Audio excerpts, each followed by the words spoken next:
Okay, so it's 7 o'clock and we call the meeting to order. Oh, I see Dan stepped away there. He just said he forgot his glasses there. Sorry about that. I should have grabbed my glasses. Does anyone have any written disclosure of pecuniary conflict of interest? Councillor Cross? No, I don't. Councillor Maxwell? Yes, I do. I'm named in the report. I believe it's L and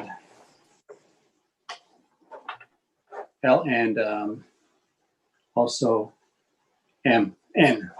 L and N. Okay. Thank you. Councillor Olmsted? Yes, same, except it's 6M. Okay. Councillor Shipham? No. I also will declare a conflict on item K. That is the acceptance of the Integrity Commissioner report from myself. Okay, so we'll move on here. Item 3, petitions and delegations. We have one delegation, and it's Mr. Michael Lone for an extension for compliance with the zoning bylaw. He's not joined the meeting yet. Do you want to come back to that? Okay. Okay. I'll just put that here to go back to after. Okay. So the next item on the agenda is reports from municipal officers. So the first report would be from Chris Wally, Road Superintendent. Mr. Wally is not in attendance at the meeting. He had a prior engagement. Okay. So I'll go to the next item, which would be Dean Maxwell, Fire Chief. Unfortunately, Mr. Maxwell is on vacation. He's on vacation? Yes. Okay. We'll go to the next individual, which would be Jacob Grove, Recreation, Landfill, and Cemetery. Hello. As you can see, we had a fairly busy month getting stuff ready for winter. We've done quite a bit of work up at the landfill. We were able to clean up all the tires that we'll be able to get rid of this year. We cleaned up the glass and the metal shingle pile, and we also closed off a small section of the landfill near the large dead pine tree. We have done a bit of work with the metal. We're hoping that later on in November, we'll be able to do one more load before the snow goes, or the snow comes in, just to have everything cleaned up for the winter so there's nothing in the way for snow removal. We were able to ship all of the fridges out as well, and they've gone out for recycling and to have the Freon removed from them. And then there was also a transition to Blue Box, transitioning Blue Box to full producer responsibility. That report, unless there's any questions about it tonight, I was thinking if you guys could read over it over the next month, and then on the November 9th meeting, if there's any questions about it, then bring them up. For cemetery, we had one burial already that was mentioned in the report that went well, and we had another one today that went well as well. And then we're going to be starting, hopefully, the fall cleanup there over the next little bit. For recreation, we had brought the garbage can back from the Aimable Defoe public access to the community center. And the same time that we were up there, we did the sign installs. There was the report also in there of the garbage collection over the summer. So over the course of the summer, there were 3 bags, or 3 times the garbage can had to be emptied. For the most part, that happened in the month of August when the weather got warmer and we weren't as rainy. So it really helped to keep the garbage down. As you can see in the report, there was no garbage noticed in the area when we were there, but there was some that was up by the road on Peddler's Drive that was cleaned up when we would go there. And then for bylaw, there was, I believe it was 2 cases this month. Is there any questions from council on the reports? Councillor Cross? In your opinion, with the garbage can being put at the river, is it feasible just to move it for the time being during the summer months instead of purchasing one? Or did you feel that there was enough garbage to even warrant having one there? What is your opinion on that? I think that there was enough garbage to warrant one. I would think again for next year, we could try taking the one from the community center down, as we didn't have many events because COVID regulations. It was difficult to tell how that impacted the hall rentals. Okay, thank you. Councillor Maxwell, any questions?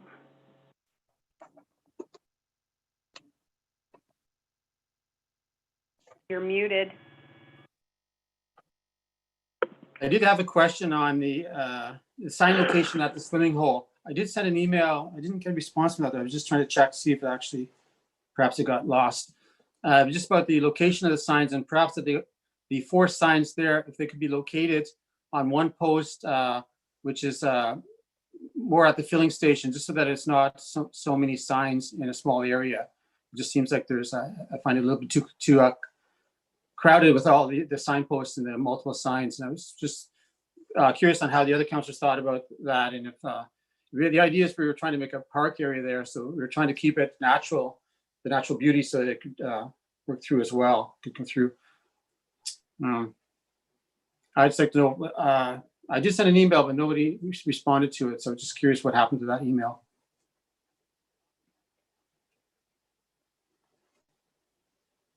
Yes, we had received the email and Cindy had brought it to my attention. The signs were installed in what we thought was the best locations for people to notice them and hopefully follow what the signs are suggesting that they do. Should council decide that they would like to change how the signs are up there, that's up to council to have a discussion and come to an agreement upon.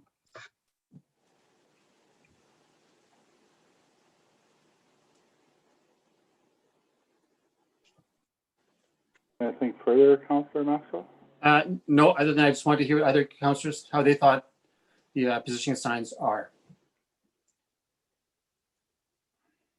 Councillor Olmsted? I agree. It looks very intimidating, seeing 4 signs, and along looks more like a fence. So Okay, Councillor Cross? Oh, no, I'm Councillor Shipman. I think that they're probably fine where they are, because at least everybody's looking in the same place for a sign instead of trying to be looking in 4 or 5 different places. It kind of keeps it all in one area, and nobody has to try and.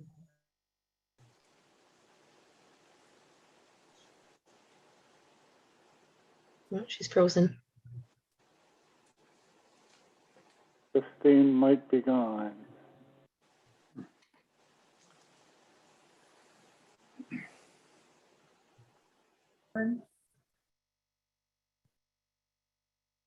What's going on?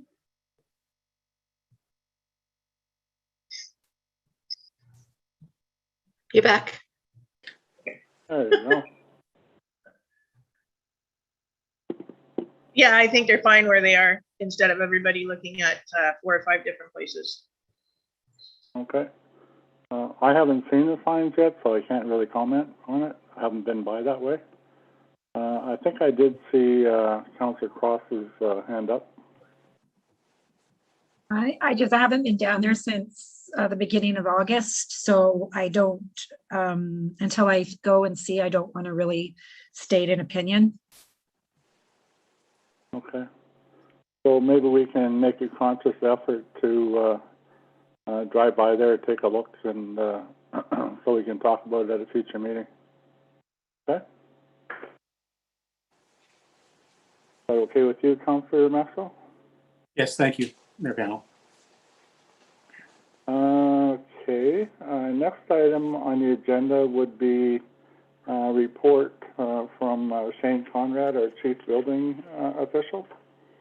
And looks like we've got a couple new permits issued. So that's good. Things are progressing. Any comments on that from anyone? Councillor Cross? No comment. Councillor Maxwell? No comment. Councillor Olmsted?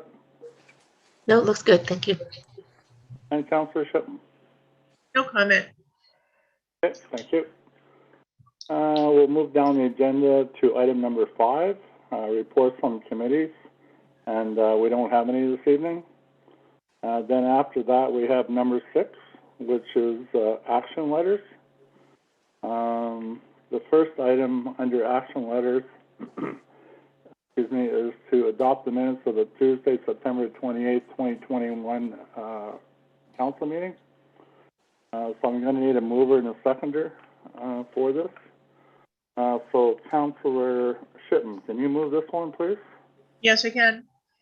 Thank you. And Councillor Maxwell, can you second this one, please? Yes, I can. Thank you. So we have a resolution moved by Councillor Shipman, seconded by Councillor Maxwell, that the minutes of the regular meeting of council held on Tuesday, September 28, 2021 be hereby adopted and signed as circulated. Any discussion? Councillor Cross. No discussion.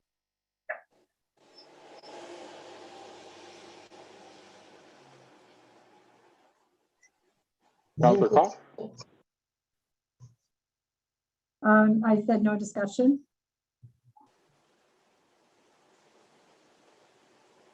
She said no discussion. Pardon me? She said no discussion. Okay. Councillor Maxwell. No discussion. Councillor Olmsted. No discussion. And Councillor Shipman. No discussion. Okay. So I'm going to call for a vote that the minutes of the regular meeting on September 28th be accepted, signed and circulated. Councillor Cross, do you vote yes or no? Yes. Councillor Maxwell, do you vote yes or no? Yes. Councillor Olmsted, do you vote yes or no?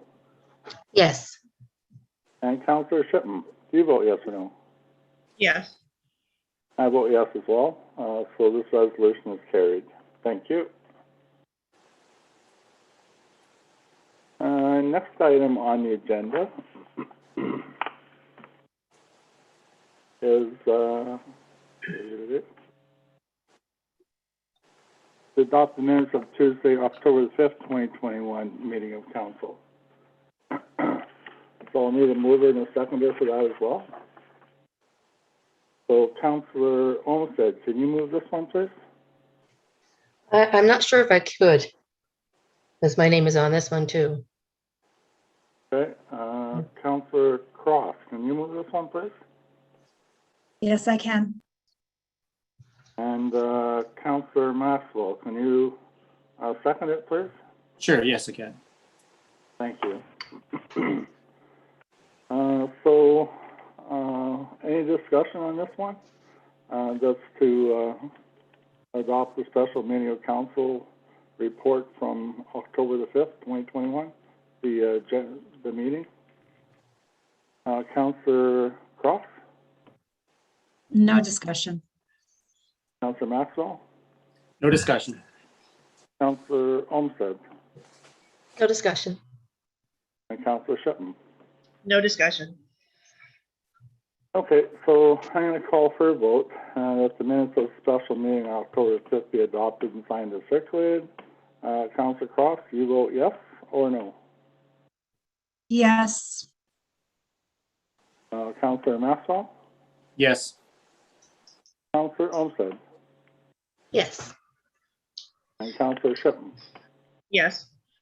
I vote yes as well, so this resolution is carried as well. Thank you.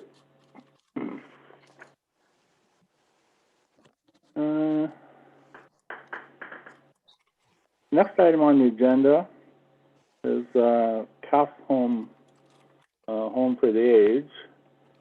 It's a call for an emergency meeting of mayors and senior municipal staff.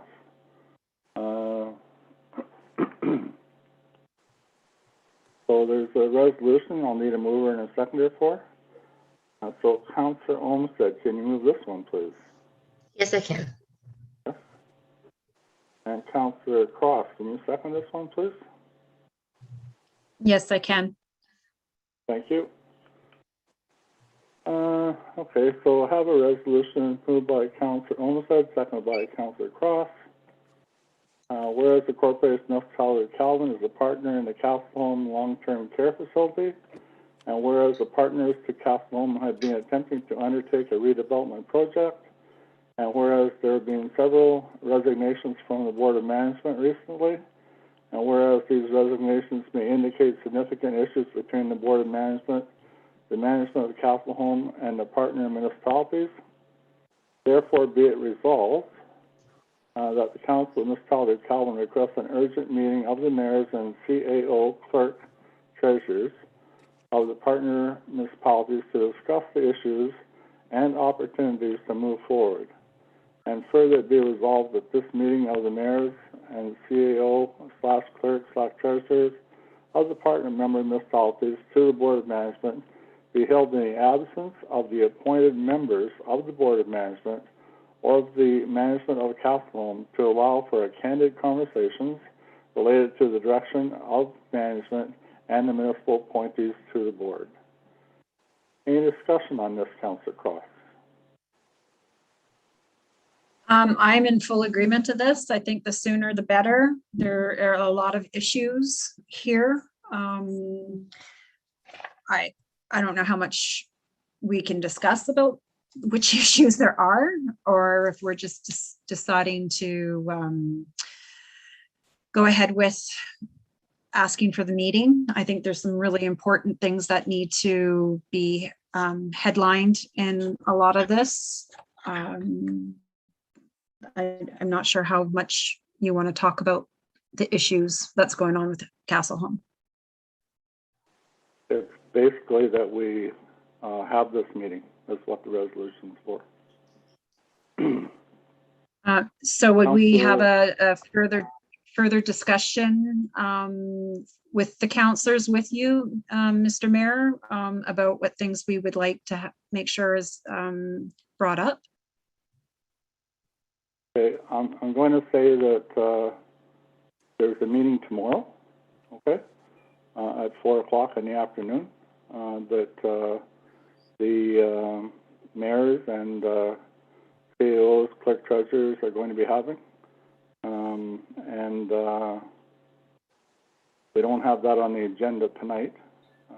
However, I can assure you that all the items that, like financing, what position we'll put our municipality in as well as the other municipalities, who's on the board, how the board's operating, all that sort of stuff will be discussed at the meeting.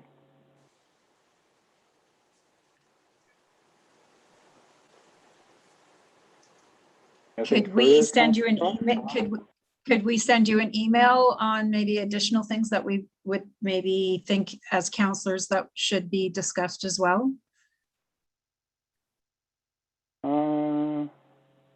Yeah, I think that will be okay. I wouldn't Thank you. respond to that email, though. Like that'll be just No, presenting yeah, your no. ideas or whatever, right? So. Yeah, well, my biggest one is I don't think we should pay at all. So, but Okay, I'll but send that to you in an put that email. in your email, all right? Yes, I will. Okay, thank you. Councillor Maxwell, do you have anything you'd like to offer? Yes, I'm glad to see that you're having a meeting. I'm hoping that there's been some real grassroots movements in the community lately on the addressing Castle Home, and so I'm hoping that the mayors will pull together some of those talking points that have been circulating and bring them forward to the Castle Home board. There's just so many issues that it's becoming Okay, clear but are you as in favor? This Yes, I am. resolution is to call the meeting, right?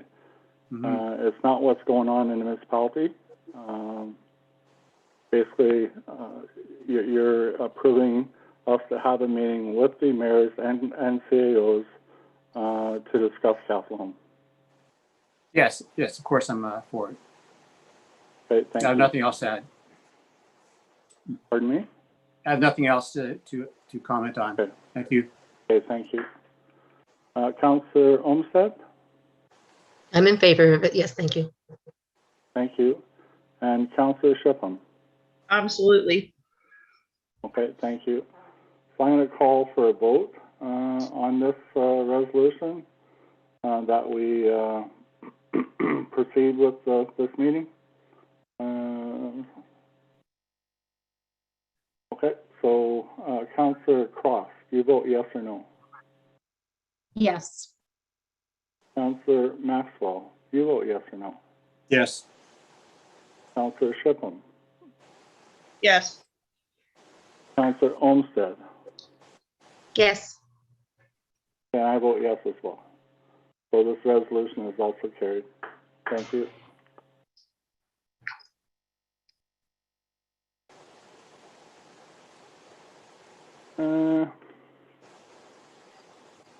Next item on the agenda is also concerning Castle Home. And it's, we're looking for a request for an apology. So we have a resolution to that effect. So I'll need a mover and a seconder to move ahead and discuss this. Councillor Maxwell, could you move this one, please? Yes, I can. Councillor Shipham, can you second this one, please? Yes, I can. Okay, thank you. Okay, so we have this resolution moved by Councillor Maxwell, seconded by Councillor Shipham. Whereas the municipality of Calvin is a member of District Nipissing Castle Home, and whereas Al McDonald and Tanya Brayboss of the City of North Bay, Terry Kelly of the municipality of East Ferris, and Dean Backer from the town of Mato have all resigned from the Board of Management for reasons of governance concerns. And whereas due to concerns with the fact that the recent Opal letter from Castle Home was not approved by Castle Home Board of Management, therefore the Council of the Municipality of Calvin joins the Municipality of East Ferris in expressing disapproval of the Opal letter from Castle Home. In particular, we reject comments about municipalities dithering and it resulting in the addition of costs, and also a statement that it is not about cost, it is about priorities. When according to the municipality of Calvin, it is about both. It is unacceptable for Castle Home to state that it has been working with all 9 municipalities, when in fact in recent months it opted to levy its partners and issue an open letter. For these reasons, and in particular for behavior that has led to numerous representatives stepping down from the board's management, we request an apology. Be it hereby resolved that this resolution be forwarded to the Ministry of Long-Term Care, the Ministry of Municipal Affairs and Housing, our member of Provincial Parliament, all of our member municipalities, and Castle Home Board of Management. Any discussion? Councillor Cross. I'm in full support of this email, this letter. That's all. Thank you. Councillor Maxwell? Yeah, no comments. It's a good letter. I agree with sending it. Thank you. Councillor Olmsted? I support this resolution. Thank you. And Councillor Shiplin? I support it. Okay, so I'm going to call for a vote that we send this resolution onward. So Councillor Cross, do you vote yes or no?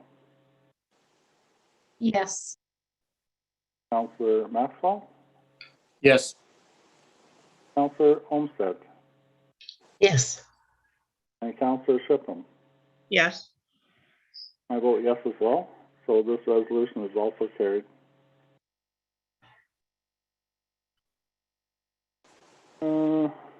Next item on the agenda is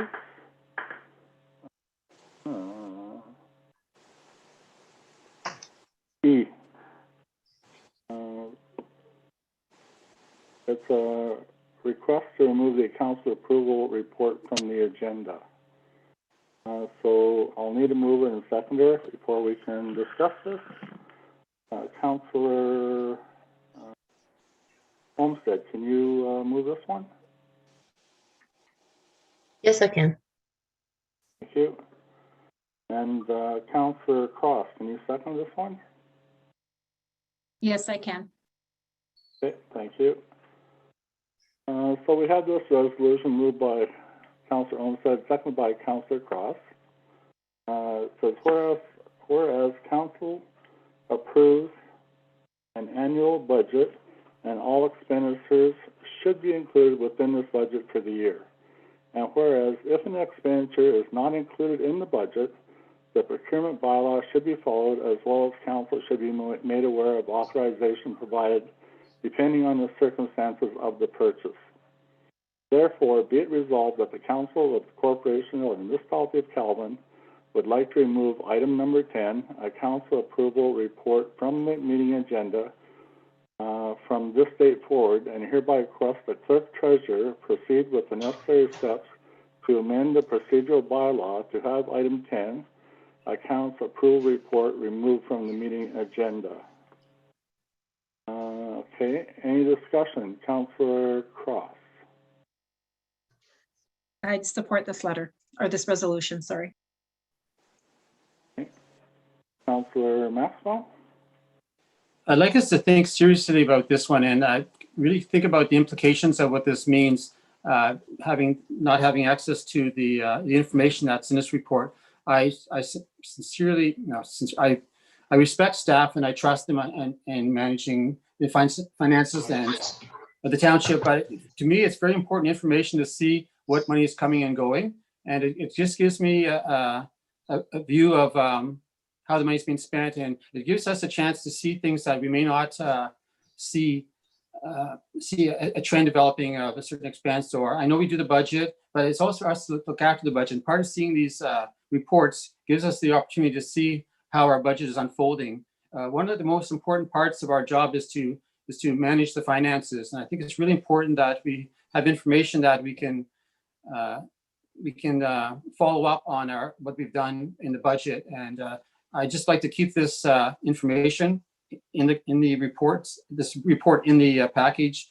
It's just I find it's one piece of the package that I always make sure that I check and I just look over it, and it's reassuring to me to be able to have that information. And it's not a matter of trusting the staff or not trying to micromanagement. It's just that we're responsible for the budgeting, and the buck kind of stops at council. So we have to be aware of any unexpected expenditures that are coming in, and just being able to see it on a every 2 weeks. I think that's an important check for us to have in order to do our job properly. Thank you. Okay, thank you. Councillor Olmsted? I agree. If it's just normal day-to-day business, I don't care to know about normal day-to-day. But unusual expenditures, we have, like Councillor Maxwell said, we are, the buck stops here. He's right. That's all I've got to say about that. Thank you. Okay. Councillor Shiplin? Well, because we have the budget, all of this stuff is within the budget, and any expenditures that go over and above what we've already set aside for these expenditures has to come to council for us to approve it. There's no need for us to see every little detail and every little expenditure when they need stamps. So go buy stamps. I don't need to know that you bought stamps. I don't need to know that you paid the oil bill. It needs to be done. Those were all built into the budget, and we don't need to see that unless it's something over and above what was built in. Okay. I can see the larger items being brought forth, but that's outlined in the second paragraph here. If anything authorization needs, then the circumstances of purchase will be brought to council. So I really don't see the need to have that item in the on the agenda going forward.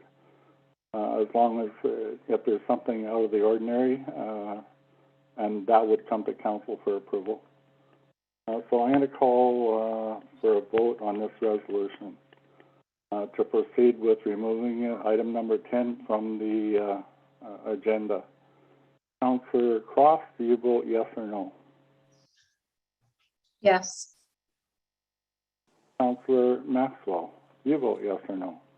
Absolutely no. Okay. Councillor Olmsted, I'm undecided. I see both their points. I see both your points.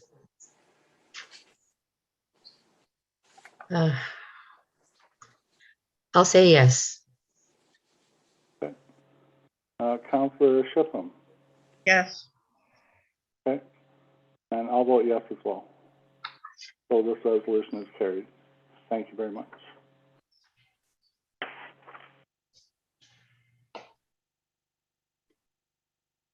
Okay, next item on the agenda is item F, as in Frank.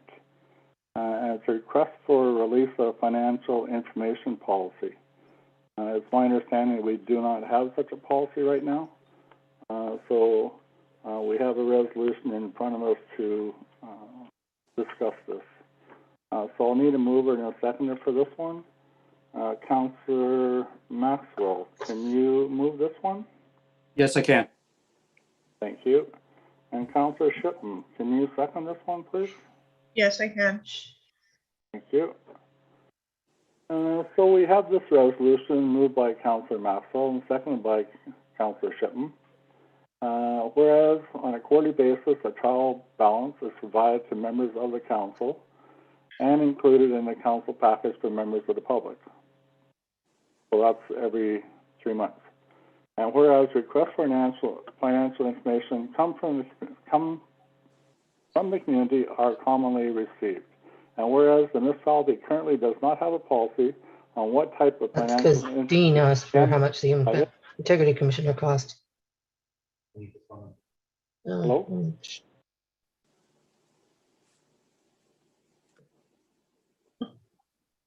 Okay.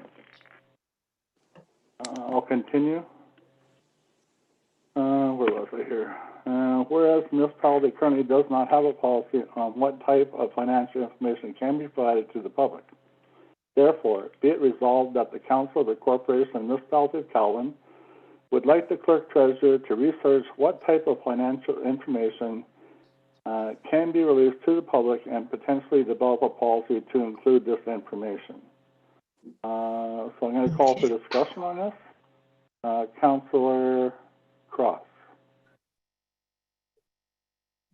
I'm in support of this. I think if everybody can see the trial balance every 3 months or quarterly every 4 months, if they're paying, if they're looking at that, I'm sure they'll be able to find their answers that way. Councillor Maxwell. I see. I think that I'm sorry, I lost track of there was an interruption in the reading, and I kind of lost track of what you're reading. Just have to check here. So this will mean, can you come back to me? I just need to reread it. Do that, yes. I'm sorry. Okay. Councillor Olmsted, do you have any comments? My apologies. I didn't realize I wasn't on mute. I was reading this out loud to myself too. I really don't understand what we're looking for. So perhaps I can get a more better description of what we're looking for here. Okay, Councillor Shipham, do you have anything you'd like to bring forth? Again, when the budget comes out, everybody, even the public, gets to see it. And on a quarterly basis, the trial balance is going to be provided for everybody. So they're going to be able to see where the monies are being spent or allocated. I do not believe that a ratepayer has a, not going to say a need to know on the day-to-day running bills as they come up. They will show up in a meeting because we're going to have to approve them if they're not in the budget. They will show up in the quarterly basis because they're going to be on the trial balance.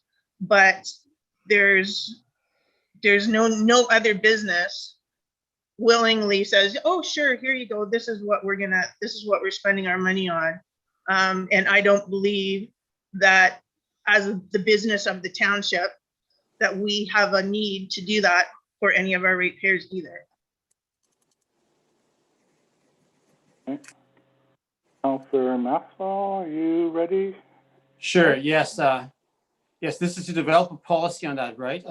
I'm in favor of free information on our finances because it's not our money; it's the taxpayers' money that we're spending here. So they have a right to know where that money is being spent on. And I think that if they want to request information on how much something costs, or it's their right to do it. It's their money that we're spending.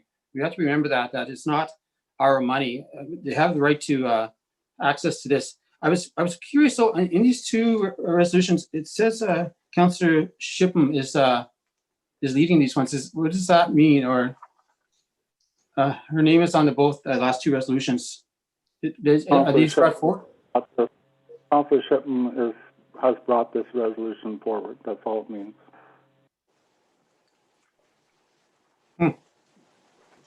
Okay. All right.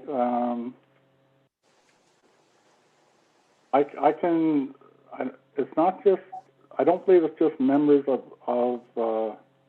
it's members of the public, all right? So it's not just residents, all right? It's everything. And this is not saying that we're going to shut everything down. We're not going to give anybody information. It's asking the clerk treasurer to do some research to see what kind of policies are out there and what we might be able to incorporate that would be appropriate for the municipality of Calvin.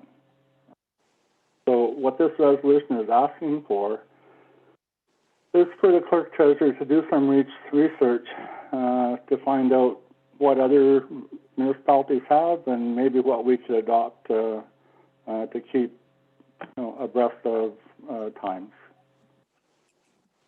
So I'm going to call for a vote on this one as well.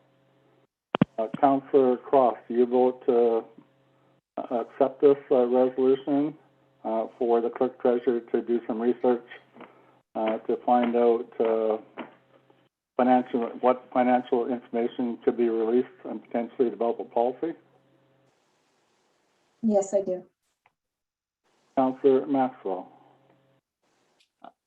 Sure. The research sounds like yes. Yes, I support it. Okay, thank you.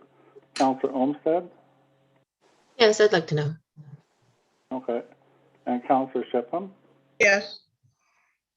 I vote yes as well. Thanks, everyone.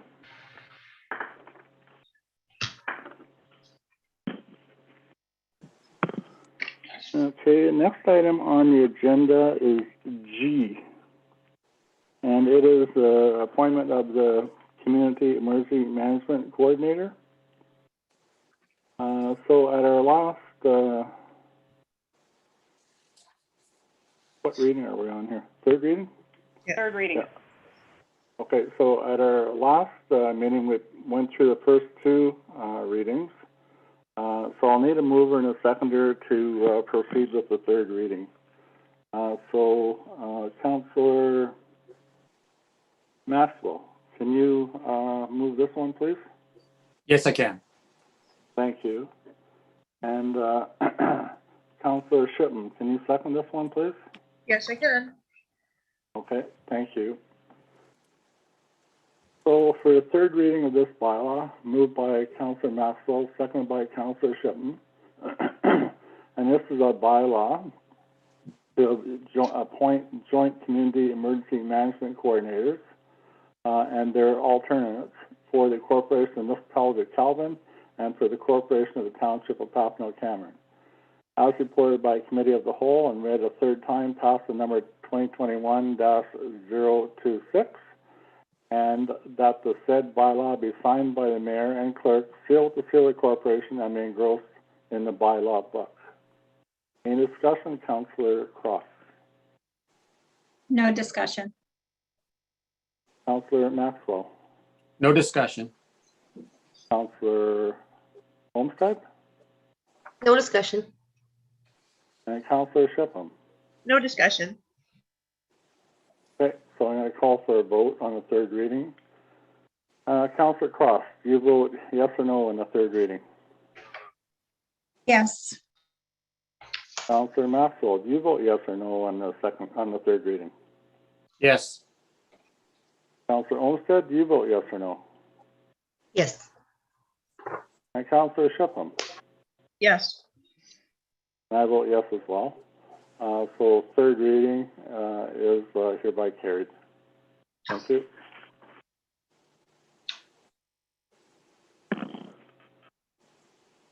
Okay. Next item on the agenda is item H, and it is a bylaw number 2021-027, and it's a road use agreement for Matthew and Stuart Wright. We looked at this at our last meeting, and it's I think it's 10, Road 10 or whatever. I can't remember what it's called. Anyway, so I'll need a mover and a seconder for this one as well. Councillor Cross, can you move this one, please? Yes. Thank you. And Councillor Olmsted, can you second this one, please? Yes. Thank you. Welcome. So we have the third reading, moved by Councillor Cross, seconded by Councillor Olmsted, and this is a bylaw to authorize a road use agreement between Matthew and Stuart Wright and the Corporation of the Municipality of Calvin. As reported by a Committee of the Whole, be read a third time, passed the number 2021-027, and that the said bylaw be signed by the mayor and clerk, sealed with the seal of the corporation, and be engrossed in the bylaw book. Any discussion, Councillor Cross? No discussion. Councillor Maxwell, any discussion? No discussion. Councillor Olmsted? No discussion. And Councillor Shipham? No discussion. Okay, so I'm going to call the third reading to a vote. Councillor Cross, do you vote yes or no to accept this agreement? Yes, I do. Councillor Maxwell? Yes, I do. And Councillor Olmsted? Yes. Okay, and Councillor Shipham? Yes. I vote yes as well. So third reading is carried. Thank you.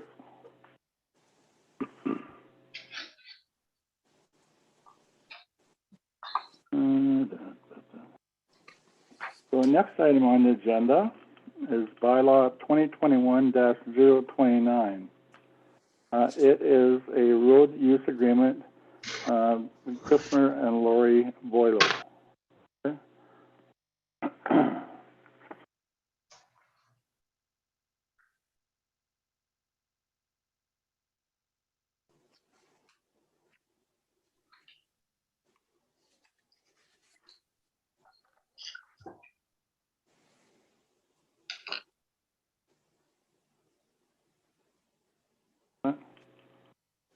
So this will be first reading tonight for this one. So Councillor Olmsted, can you move this one, please? Yes. Thank you. And Councillor Cross, can you second this one, please? Yes, I can. Thank you. So we have the first reading of this bylaw, moved by Councillor Olmsted, seconded by Councillor Cross. And it's a bylaw to authorize a road use agreement between Christopher and Lori Boyle and the Corporation of the Municipality of Calvin. And it's to be received and read the first time. So Councillor Cross, any discussion on this one? No discussion. Councillor Maxwell? No discussion? Councillor Olmsted? No, no discussion. And Councillor Shipham? No discussion. I'm going to call the first reading to a vote then. Accept this agreement. Councillor Cross, do you vote yes or no? Yes. Councillor Maxwell, do you vote yes or no? Yes. And Councillor Olmsted, do you vote yes or no? Yes. Okay, and Councillor Shipham? Yes. I vote yes as well. So the first reading is carried. Okay, so I'll need a mover and a seconder for the second reading, please. Councillor Maxwell, can you move the second reading, please? Yes, I can. And Councillor Shipham, can you second the second reading, please? Yes, I can. Okay, so this is the second reading of the same bylaw, the road use agreement, moved by Councillor Maxwell, seconded by Councillor Shipham. Any discussion on this reading, Councillor Cross? No discussion. Councillor Maxwell? No discussion? Councillor Olmsted? No discussion. Councillor Shipham? No discussion. Okay, so I'm going to call the second reading to a vote. Councillor Cross, do you vote yes or no to accept this agreement? Yes. Councillor Maxwell, do you vote yes or no? Yes. And Councillor Olmsted, do you vote yes or no? Yes. Councillor Shipham, do you vote yes or no? Yes. I vote yes as well. So second reading is carried. Thank you.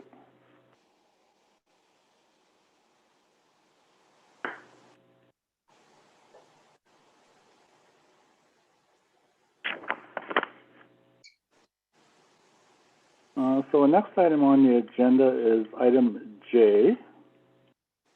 It is the Federation of Northern Ontario Municipalities looking for support for consolidation of agencies for opioid crisis. It's a pretty lengthy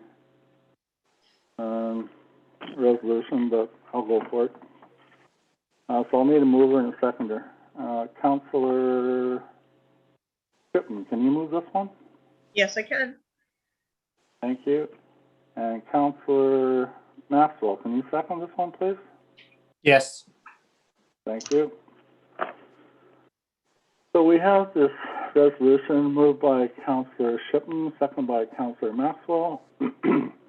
Whereas communities across the province are addressing an intensified social crisis, and Northern Ontario is no different, we recognize that creating solutions will require a multi-ministry approach.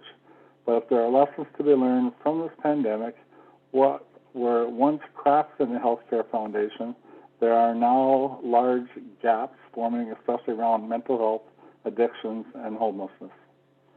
Whereas Northern Ontario has significant challenges when it comes to accessing mental health and addiction services for our people in our communities, and whereas over 300 childcare staff who provide services to over 21,000 licensed childcare spaces in over 340 locations across the north, and they see the effects of mental health and addictions every day in their children they care for and the parents they support. Whereas the defined area of Northern Ontario is over 800,000 square kilometers, also annually over 500 social services staff provide financial and employment assistance to over 15,000 families in 37 delivery sites across the north. Over 300 community housing staff provide safe and affordable housing to over 17,000 families in 17,000 families in the north. In addition, there are many police officers and over 900 paramedics who respond to 200,000 medical emergency 911 calls. Paramedics have seen the direct result of mental health and addictions crisis in the north, and in some cases become ill themselves trying to cope with what they have seen. Whereas the municipality of Calvin appreciates the efforts of all the agencies that are working to help and support those addicted to opioids, in some districts, over 30 agencies are providing some assistance. But we'd like to see a consolidation of these agencies with the input of the municipalities and district services administration boards and local stakeholders, as we believe a streamlined agency would be able to put the combined funds to better use. Therefore, be it resolved that the municipality of Calvin asks that our Northern Ontario health teams, in consultation with municipalities, district social services, administration boards, and local stakeholders, support a province-wide strategy that supports some consolidation. Further, be it resolved that a copy of the resolution be shared with the Premier Ford, Christine Elliott, the Minister of Health, Michael Cibolo, the Associate Minister of Mental Health and Addictions, the leaders of the provincial oppositions, and the Association of Municipalities of Ontario, AMO. Any discussion on this, Councillor Cross? I just support the letter. Councillor Maxwell? Yes, I support this one as well. It's a big problem. And just personally, from my experience on opioids this summer, it's really hard to get off those. I missed a council meeting because of them. Okay. Nothing else. Councillor Olmsted? Thank you. No, that's good. I support it. Okay, and Councillor Shiplin? No, I support it. Right. So I'm going to call for a vote on this resolution. So, Councillor Cross, you vote yes or no to move ahead with this resolution? I vote yes. Councillor Maxwell? Yes. Councillor Olmsted? Yes. Councillor Shipham? Yes. And I'll vote yes as well. Thank you.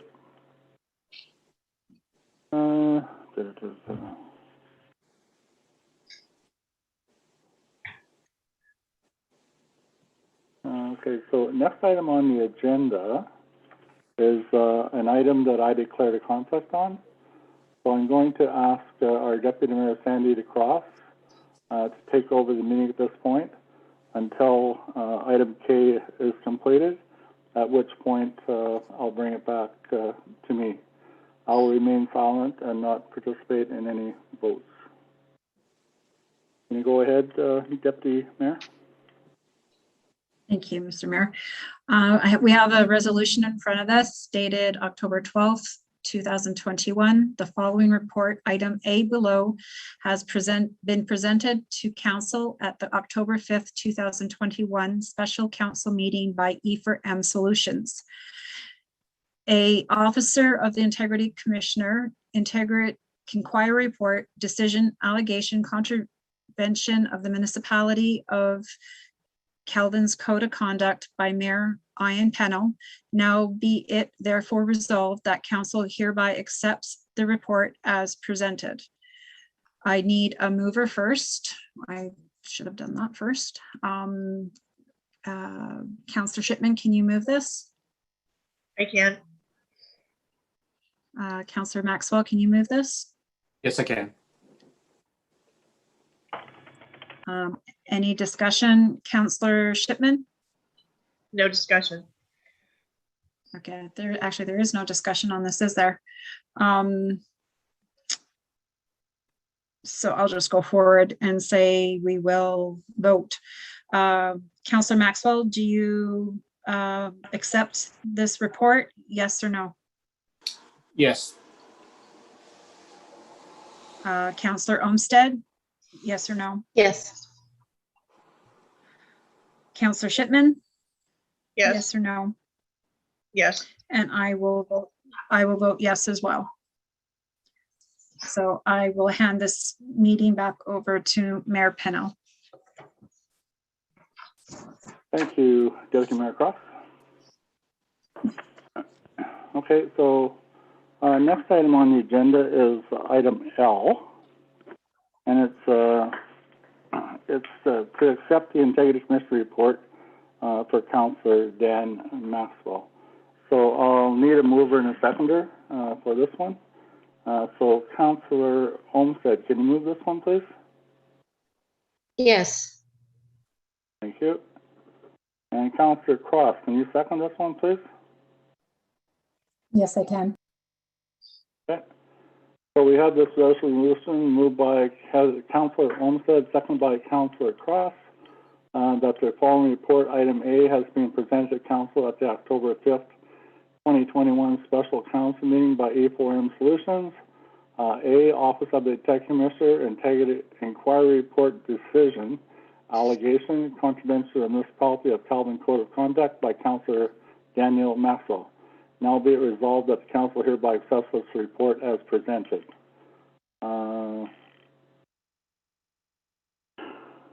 Okay, I'll open up for a little bit of discussion on the report. Councillor Cross, anything? No discussion. Okay. Councillor Olmsted. I think if we could be a little more accepting knowing what Dan was going through, that's an No, that's important. not what that's about. Oh, that's this is not not what what this is this is about? about. Oh, sorry. The report or not. So we just accept this Okay. report? Oh, okay, then no discussion. So it's either yes or no. I haven't called for a vote yet, but okay. Oh, Councillor yeah, so, Shipman. yeah, okay. Okay. So now I'm going to call for a vote to accept this resolution. Councillor Cross, you vote yes or no? Yes, I vote. Councillor Olmsted, Yes, Councillor Shipman, Yes, I vote yes as well. Thank you.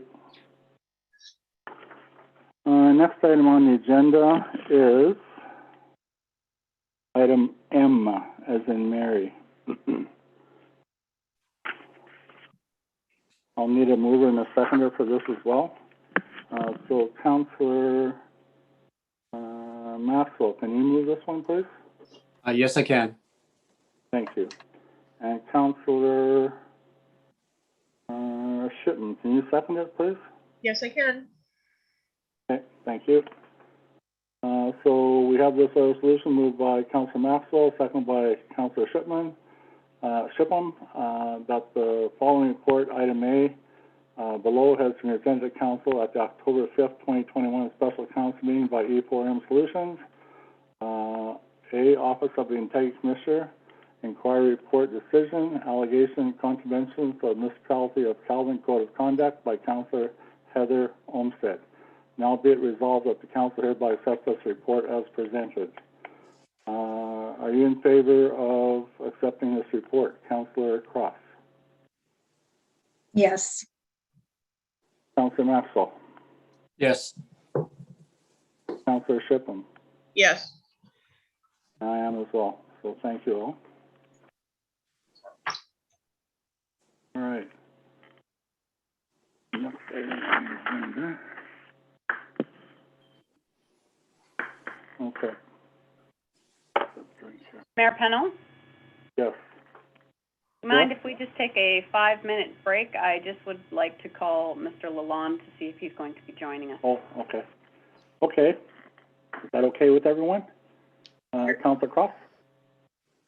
Yes. Councillor? Yes. Councillor Shipman nodding. Councillor Olmsted?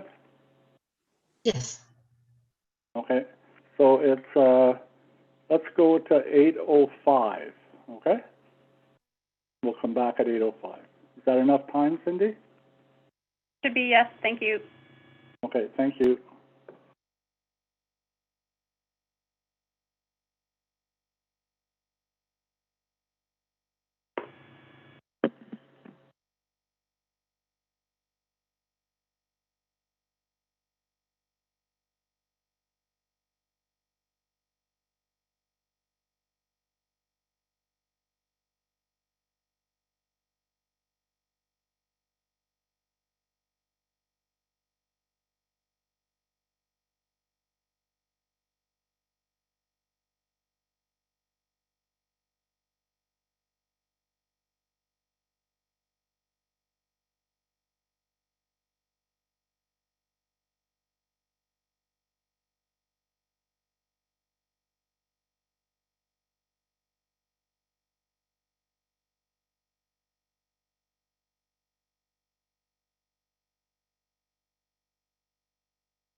Okay, it's 8:05.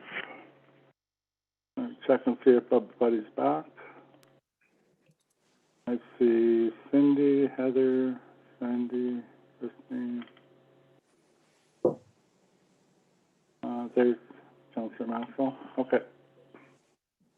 Okay, so the next item on the agenda is item N. I'll need a mover and a seconder to table this resolution, please. Councillor Homestead, can you move this one, please?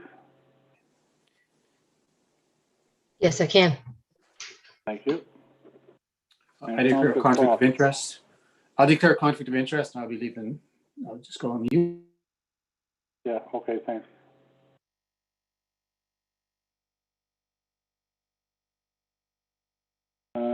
Councillor Cross, can you second this one, please? Yes, I can. Right.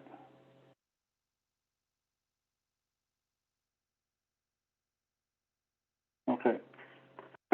Okay, so before we begin, okay, excuse me, discussion about potential penalties related to the Integrity Commissioner findings that Councillor Maxwell contravened the Code of Conduct, I would like to invite Councillor Maxwell to make a statement about penalty. However, I will caution him that we will not entertain comments about the findings of the Integrity Commission inquiry. Should Councillor Maxwell have concerns about the process, he may apply to court to have the Integrity Commission inquiry judicially reviewed. I'd also like to remind Councillor Maxwell that he may speak to the penalty but not vote on the decision to impose or not impose one. Okay, so do you have anything you'd like to say, Councillor Maxwell? Did you hear what I said? Yes, I did. Yeah, I heard that. Okay. Do you have anything you'd like to say? I have no comment. Comment? No comment. Yeah. Okay, thank you. Councillor Cross.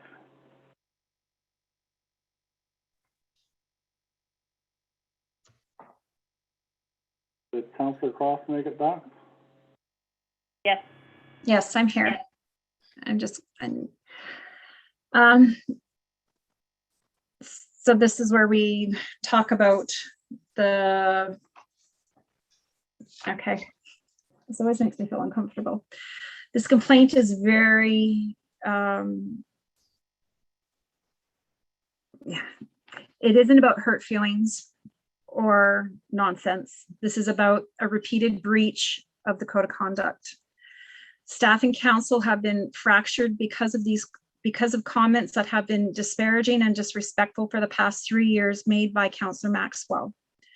It has made me uncomfortable in some meetings to hear some of the comments Councillor Maxwell makes towards staff and council members.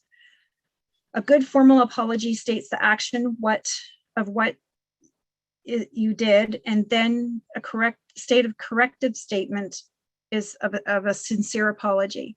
This is not the forum where you can say something wrong, say sorry, and then repeat the pattern. Also, from what was provided from the IC report, in my opinion, Mr. Maxwell also made the retaliatory complaint, which continues on this bad behavior.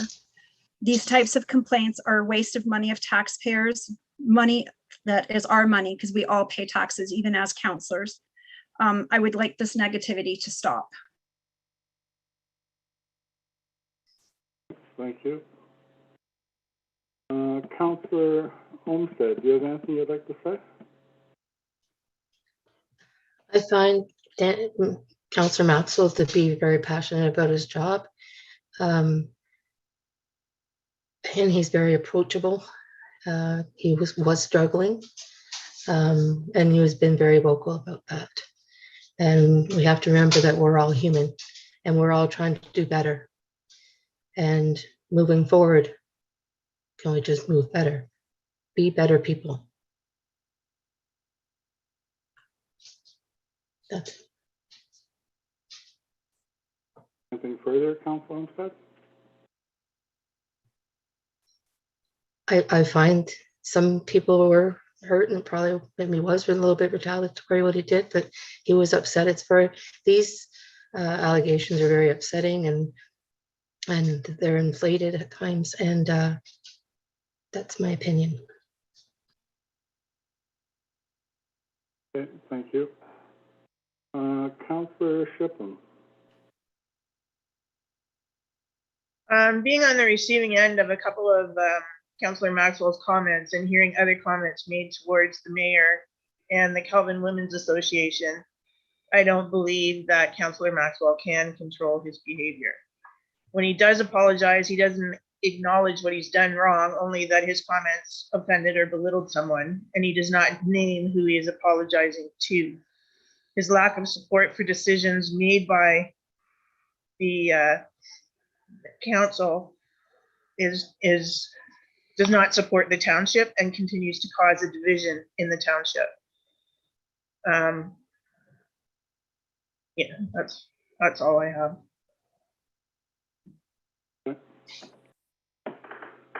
I'm just going to say that I've heard comments on more than one occasion that should not have been made, and I have heard apologies as well. But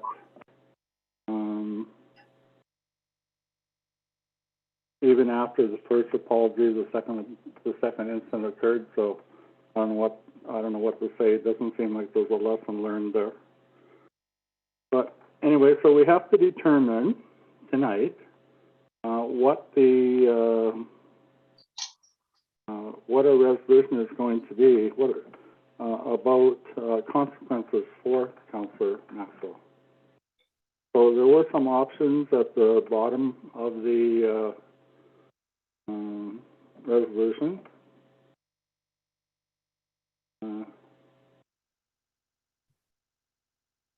Also, before we get to that, there's another area here. Whereas the recommendations of the Integrity Commissioner are as follows. Council was present for and witnessed the behavior of Councillor Maxwell and is in a better position than the Integrity Commissioner to measure the offence and the appropriate penalty. Additionally, we recommend that Council consider recording their closed session meetings. This is a best practice supported by the Ombudsman. So we have to come up with consequences, if any, for Councillor Maxwell tonight. The suggestions below are A, Councillor Maxwell shall formally apologize to Council, and then B, Councillor Maxwell either be given a formal reprimand or a suspension of remuneration for X amount of days. And according to the rules of reprimand, it could be up to 90 days for each breach. Okay, so there are 2 breaches, so it could be up to 180 days. And then there's an item below about Council request the clerk treasurer to investigate how closed meetings can be recorded. But we need to discuss Council number B first. Councillor Cross, do you have anything that you'd like to suggest or discuss? I don't have anything further to suggest with these options. Okay, so do you have a way that you're leaning on, say, B? I think that Councillor Maxwell should definitely apologize to Council. I also believe that the remuneration should be the maximum of the 90 days per count. Okay.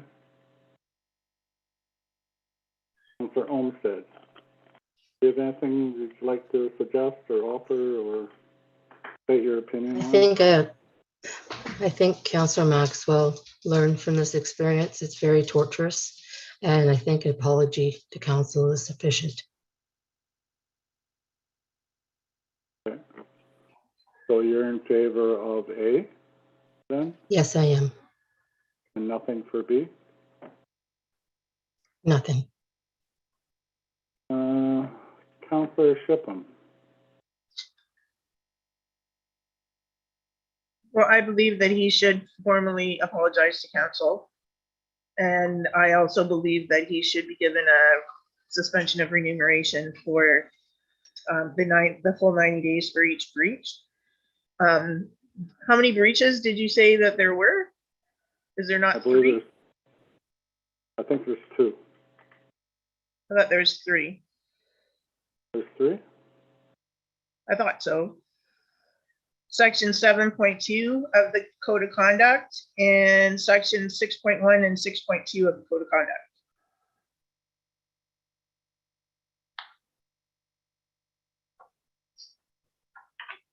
Okay, is the second one, 6.1 and 6.2, the same thing? I'm asking a question. Since they were different numbers, I would think they were different things. I think we have, Cindy has her hand up. who has their hand up? Cindy. Okay, Cindy? Can I just Can you make go a, ahead, please, Cindy? can I just make a suggestion that maybe, Ms. Hannigan or Ms. Albers, could clarify?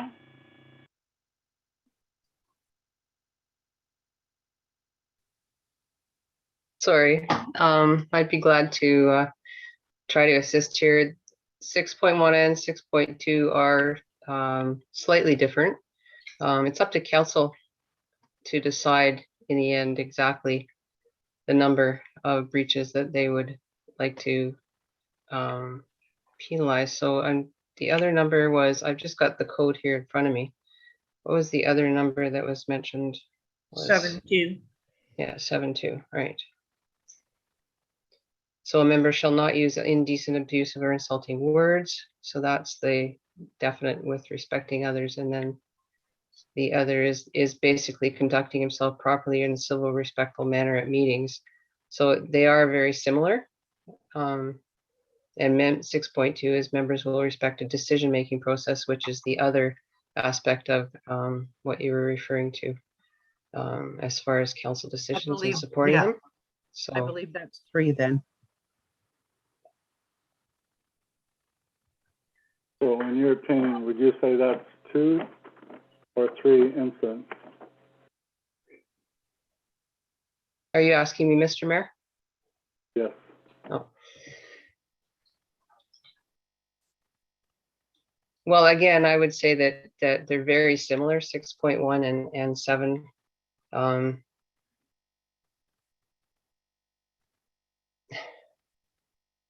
It could definitely be considered 3 breaches, because those are definitely 3 specific points in the code of conduct. And if that's the way you would look at it, I'm thinking that's probably the way you would want to look at it. Okay, thank you.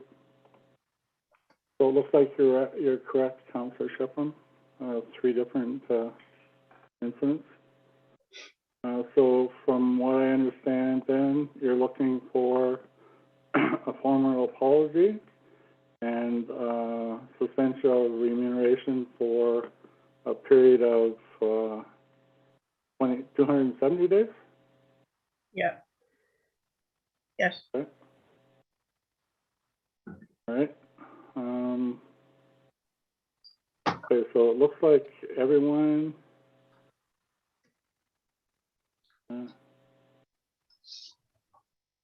I'll go with that as well.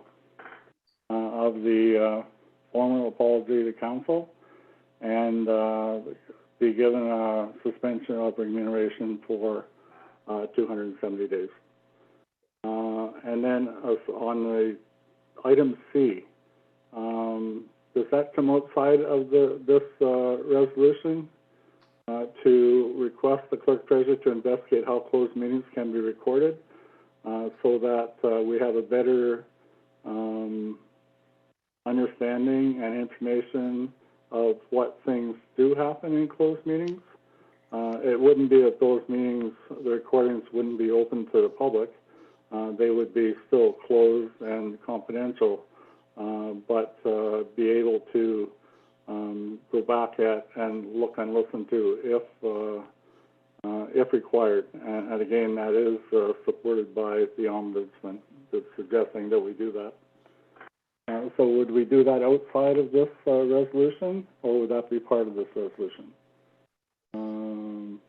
If, oh, I'll leave that to, if I may, Mr. Mayor, yes, It's- please.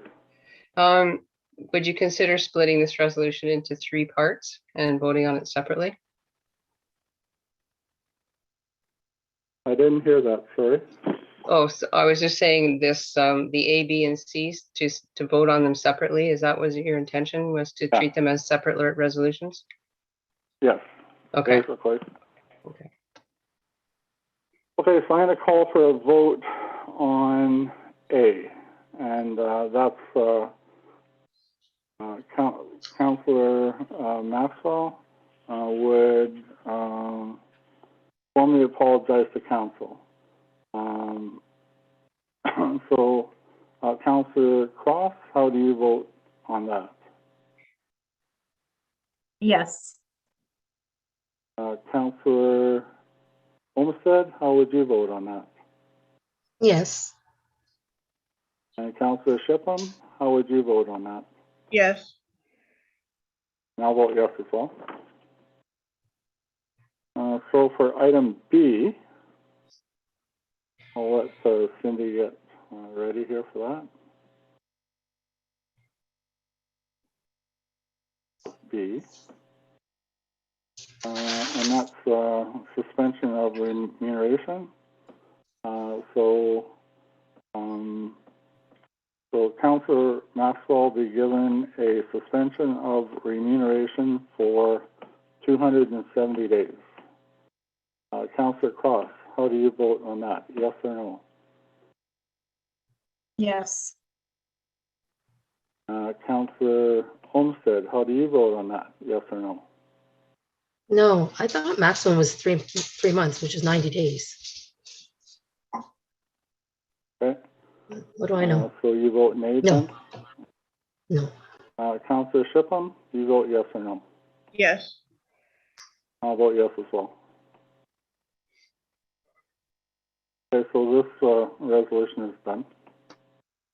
Carried. The third part of this, C, okay, is that council requests the clerk treasurer to investigate how closed meetings can be recorded.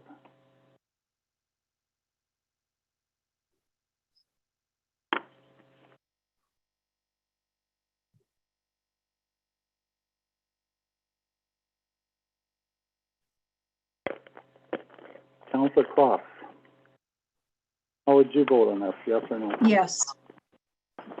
Yes. Councillor Olmsted, how would you vote? Yes or no? I think they all should be recorded, yes. Yes, okay. And Councillor Shipham, Yes. you vote yes or no? Yes. Okay, and I'll vote yes as well. So that's A, B, and C. So this resolution is completed then and carried. Okay. All right.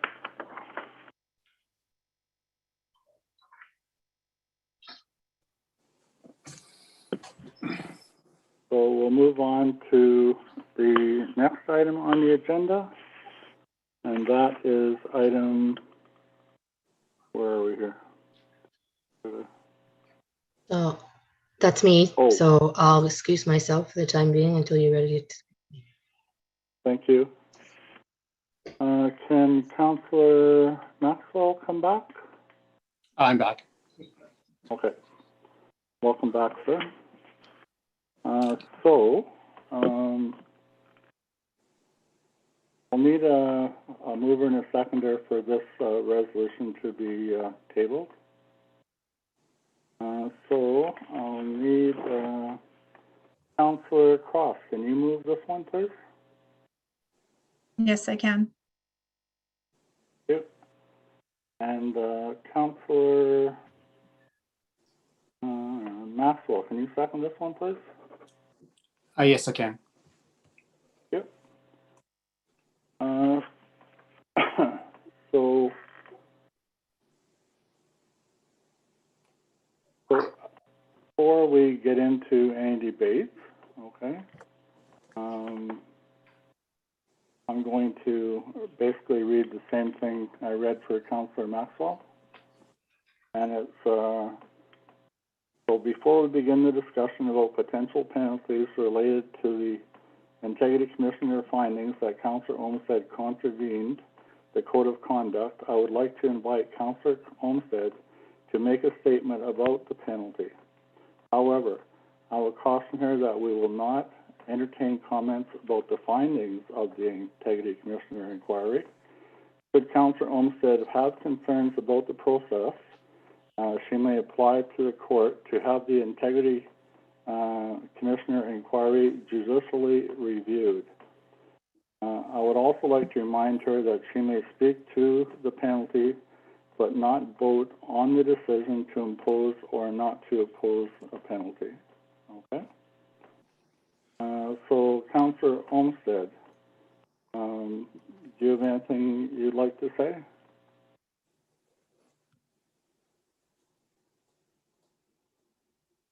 Did I read the Yes, resolution? I would like to go, but sorry, I would like to answer to that. I Okay. would like it to be, to apply per court. I would, absolutely. Okay. All right. Is that your only And comment? I recall already being, pardon me, yeah, I've already been punished. So I don't understand why we're voting again. You'd be punished 2, 3, 4 times for the same thing. Your worship. Yes, please. Councillor Olmsted, the other matter was through the Ontario Health and Safety Act.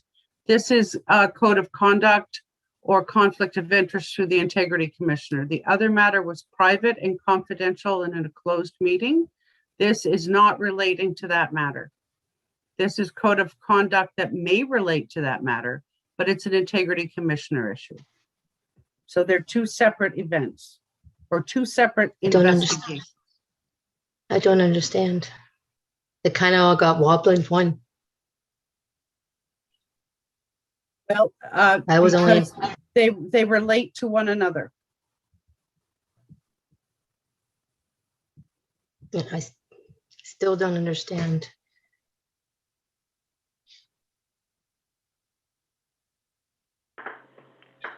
By breaching the occupational health, by breaching the Occupational Health and Safety Act, which is a different type of investigation, you also breached code of conduct.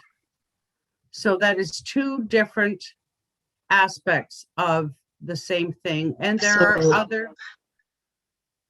other parts of code of conduct that are different from the Ontario Health and Safety Act. Okay, thank you. Okay. All right. So I'm going to open up for discussion. Councillor Cross, do you have anything you'd like to offer? I think Heather has to leave the meeting now.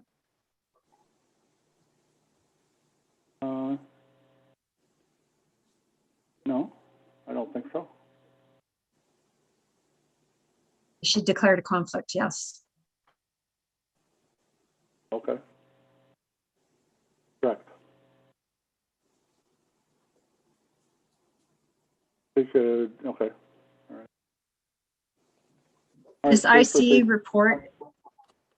report is very serious. I request that Heather resign from council immediately. Council has to take steps to protect staff and the municipality from possible litigation. She has not taken any responsibility and in fact has denied everything. A councillor member does not have the immunity for a toxic bad behavior.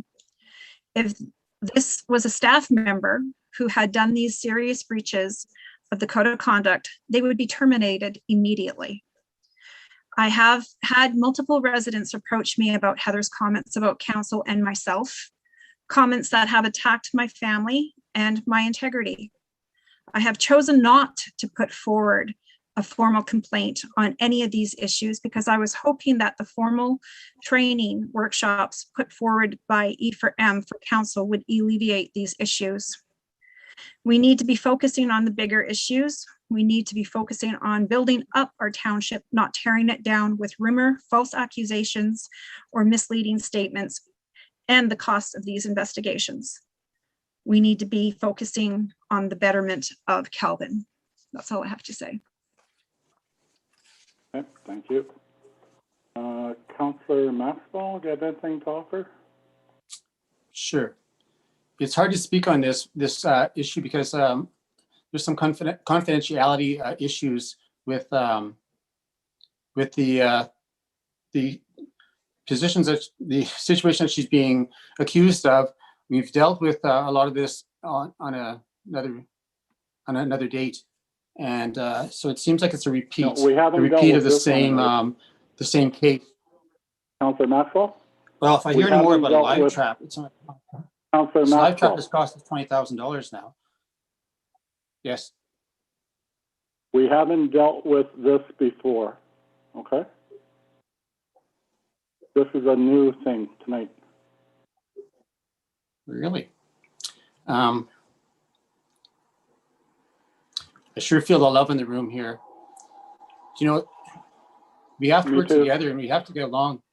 We have to get along as a group, work together. There's some real anger in here tonight, and it's unfortunate, you know, that we're working like this. There's really important stuff that we have to do on council. We've got Castle to deal with. We've got, you know, there's stuff that people care about, and this is the kind of petty stuff. The taxpayers are really upset about this. They don't really care about this little he said, she said arguments that have been going on in our council, and we're still continuing to perpetrate this whole negativity party that we're on. And it's like, you know, I really wish we could just everybody can just calm down a bit and just relax and stop attacking one another. This is not healthy for any of us, and we really have to you know, try to work together and just put our personal differences aside. But there seems to be some people that are hooked on negativity and out to get someone all the time, and it's this has got to stop. I don't have anything else to say. Thank you for that. Councillor Shipham, do you have anything you'd like to say? Well, I don't believe that 9 allegations of contravention of the Ontario Health and Safety Act is a frivolous thing. Based on the evidence that was presented and the continued visual denial witnessed by Councillor Olmsted shaking her head no during the recital of the report, I do not believe Councillor Olmsted should continue her term as councillor, as this is her second inquiry of having contravened the code of conduct, now coupled with the egregious and flagrant disregard for the Ontario Health and Safety Act, her continued denial, excuses, attempts to deflect blame, along with her past and present behavior, and her not taking responsibility for any of her actions or showing any remorse. I believe she should resign immediately. Her deliberate breaches of both the Code of Conduct, the Occupational Health and Safety Act, and the council staff relations policy show that she should not be someone that should be representing the township. If a trained investigator does not believe her statements to be credible without substantiating evidence or witness testimony, then I do not believe she will be able to continue the term with the trust of the township and without putting the municipality at risk for litigation. That's all I have. Okay, thank you for that. I'm just really disheartened by the actions of Councillor Olmsted towards staff and members of the public that were brought out in the investigation, and her failure to acknowledge those. I too watched her during the report from the Integrity Commissioner, and she wasn't agreeing with anything that was being said, even though they were investigated and proven to be true. I want council and the public to know that I don't concern her behavior in any way, all right? And I'm concerned about the considerable risk of litigation that she has put on the municipality. I ask council support that the penalty regarding Councillor Olmsted be a request for her resignation initially, and then suspension of remuneration, and not allowed to attend municipal buildings or any commission or any committees as outlined in the resolution. So what we need to determine now is the remuneration suspension.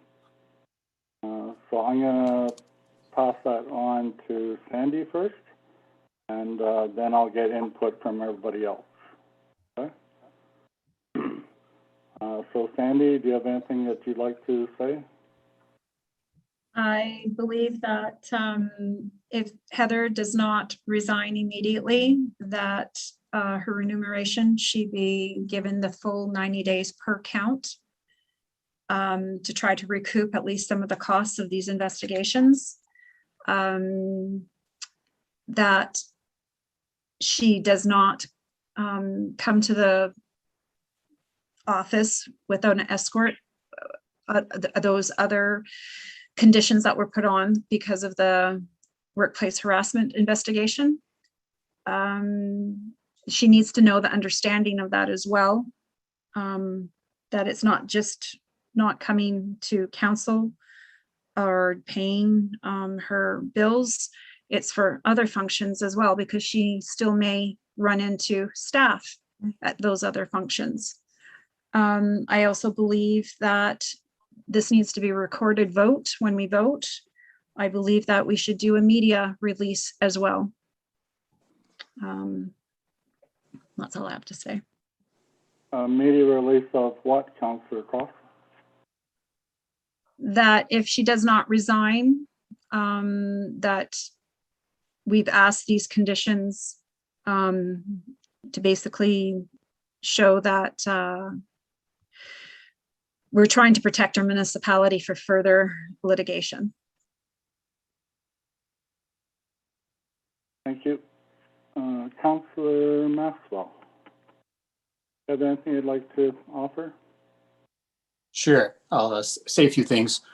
I think that the report does not reflect the Councillor Olmsted that I know, that in the meetings that I've been at, that we've been at together, and they're all recorded, so anybody can check them, that there's never been, it looks like the screen's frozen. Can you hear me? Yes. The meetings that I have do not reflect this this monster that you're putting forward as Councillor Olmsted. It's not who that person is. And I'm quite surprised at the anger in some of our councillors tonight, and the hatred in their voice. In their voice, I said, not in. I'm not saying that they hate. I'm trying to be careful that I don't get investigated again, but I'd like to speak the truth as well. And I think that we just have to step back and calm down a bit. And we have less than a year before election time is coming up. And I think that it would be best if we all work together and try to solve some of the other problems that are hanging over our heads, like Castle Home, and some of the bigger problems. Like, we really have to work together as a team. And these outrageous penalties that you want to put on someone. She already has all these penalties on her. She's already been asked to resign. She's already been has to come to the building with an escort.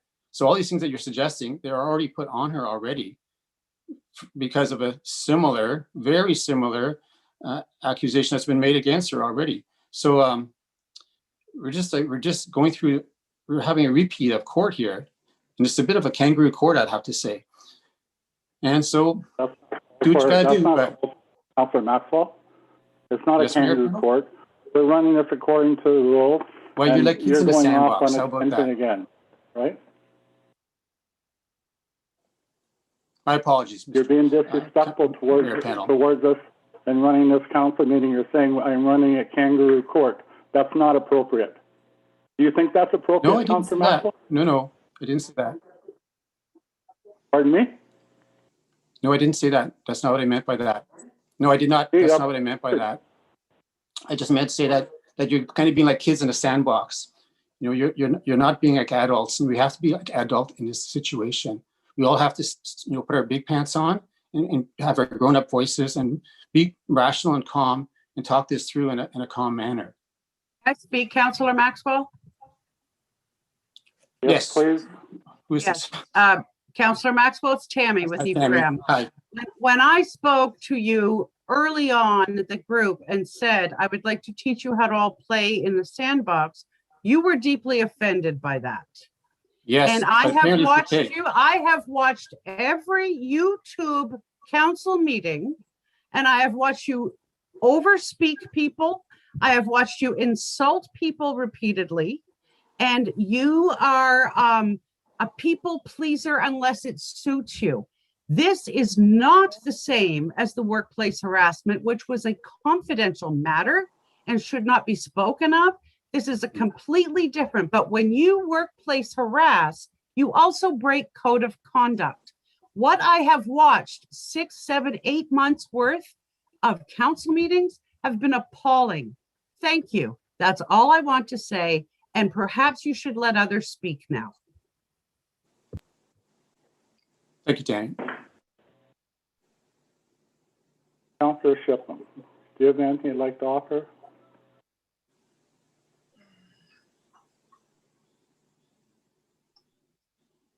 Well, I believe that she should resign immediately. I think a suspension of pay for up to 90 days for each incident. And if we're working off of the same template as we did for Councillor Maxwell, that would be 5 breaches. So, and restrict all of her access to the municipal premises. So even to come into the community center, if there's a function going on, that would not be allowed, as there might be somebody from the staff in here. Same with any of the outdoor recreation areas. Bar her from meeting with staff unless it's been set up through the mayor. And removal of any appointments or committees or boards that she may be on. That's pretty much all I have. Great. I think there were 9 infractions rather than 5. There were 9 infractions for the Ontario Health and Safety Act, but if we look under the findings and conclusions for just the code of conduct and the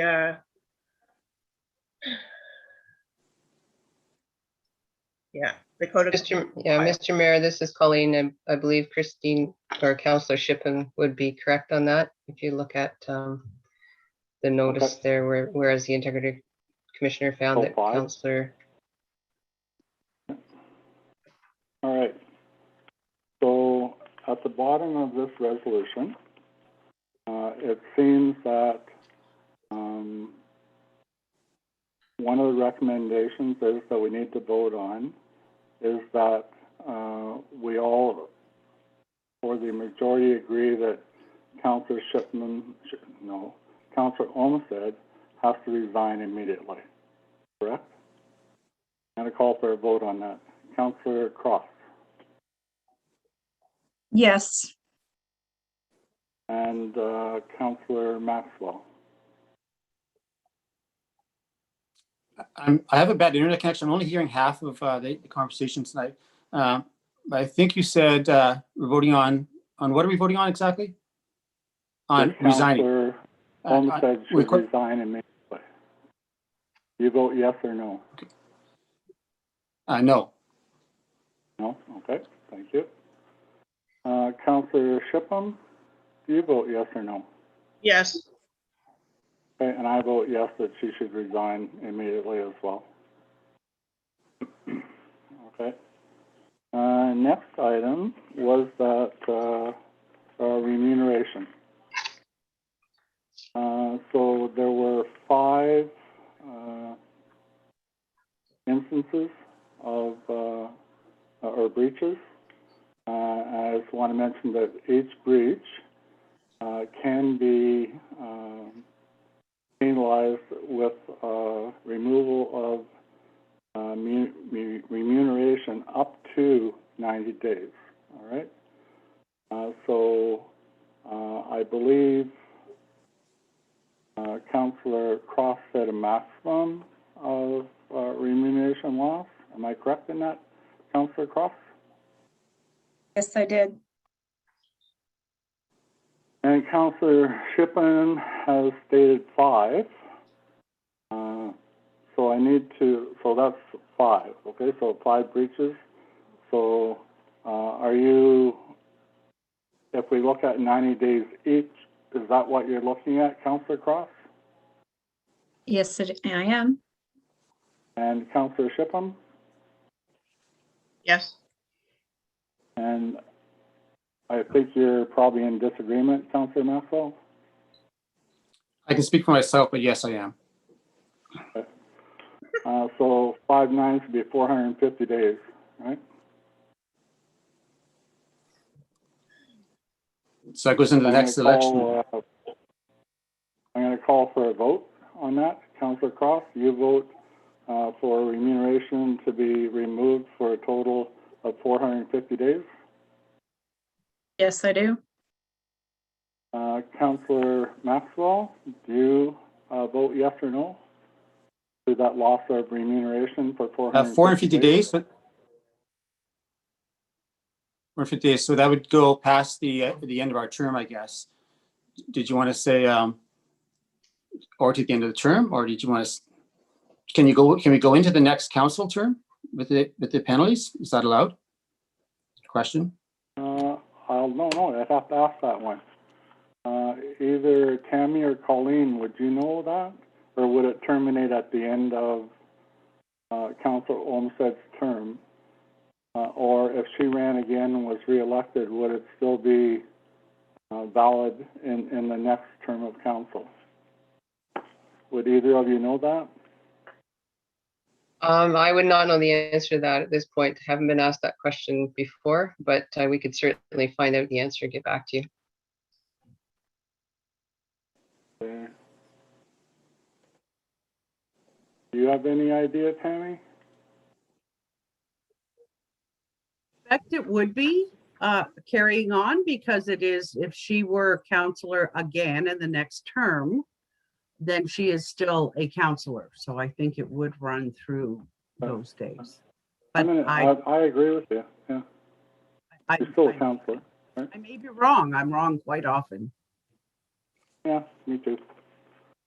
Okay, so let's leave it at 450 days. So Councillor Maxwell, do you vote yes or no? I'm having problems with my connection here. I vote no, if you can hear me. Okay, thank you, Councillor Maxwell. Councillor Shipham, do you vote yes or no? Yes. I vote yes as well. Okay, so, and then the next item here was in respect to visiting municipal grounds. So, and there was a number of things about removing from committees. We already did that at one of the other investigations. So I'll wait till when he gets this done.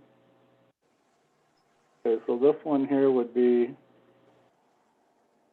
We're gonna do each one separately, okay? So remove from all boards and committees. All right?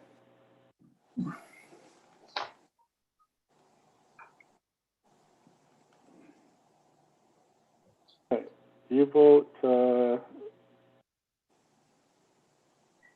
yes or no? Councillor Cross, Yes. Councillor Maxwell, No. Councillor Shipham, Yes. and I vote yes as well. Okay, next item is, not be allowed to communicate with staff directly, and that all communication, to staff go through an anonymized email address. That email address has already been set up. So no direct contact with staff.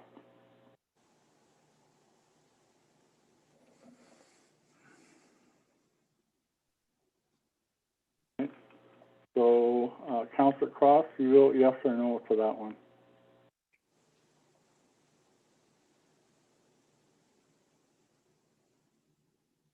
Councillor Cross,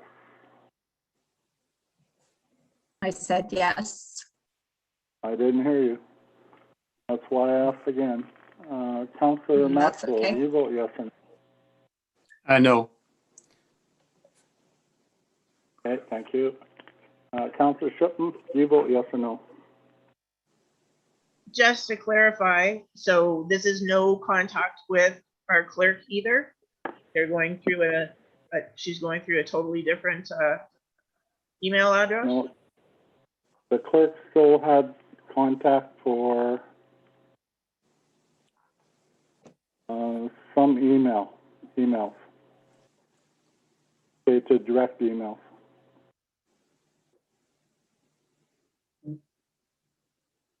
The anonymous email address, Right, okay, somebody has to read those.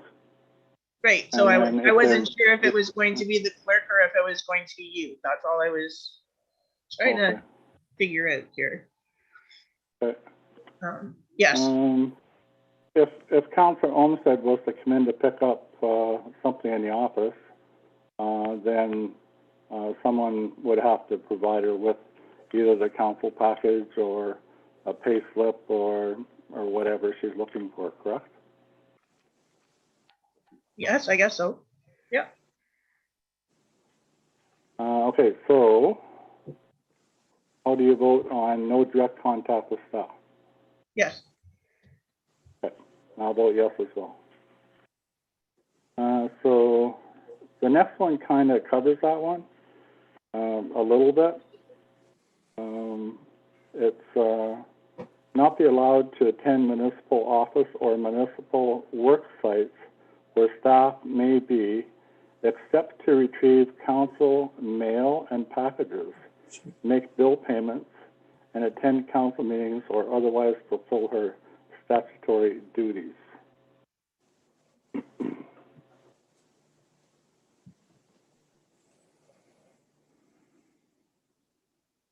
So,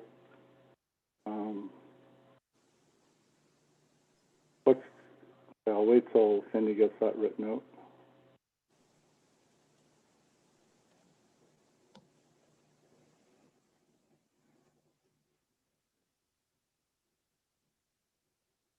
Sorry, what else did you say? Where are you here? No, so statutory duties. Where staff may be, except to retrieve council, mail, packages.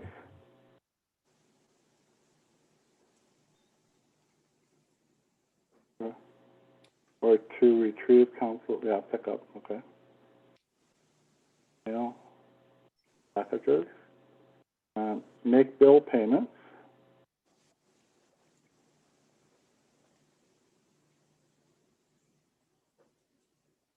Attend council meetings or otherwise fulfill her statutory roles.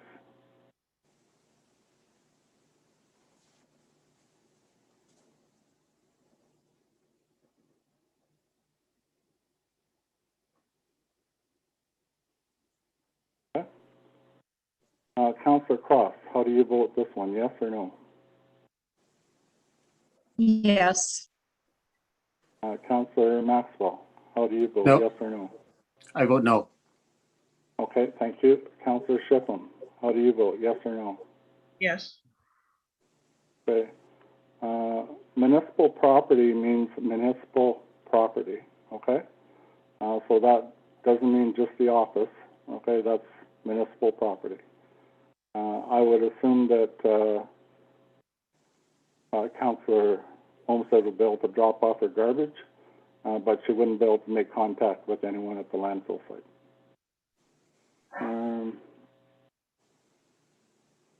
And then the next item here, on here, after that, is with respect to contraventions of section 1(2)D and 7(2), that Councillor Olmsted be required to make a public apology to Mrs. Campbell and Councillor Cross and council generally for her behavior. Mayor Pennell, can I just get what your vote was on the last? I voted yes. Thank you. Sorry.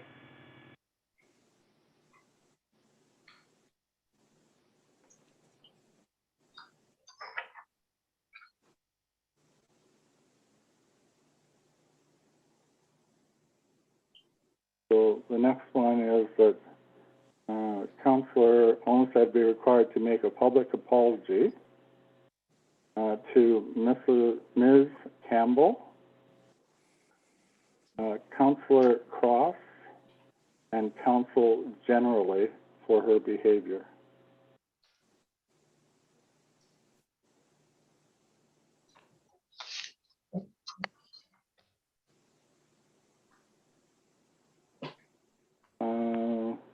We can remove the votes there.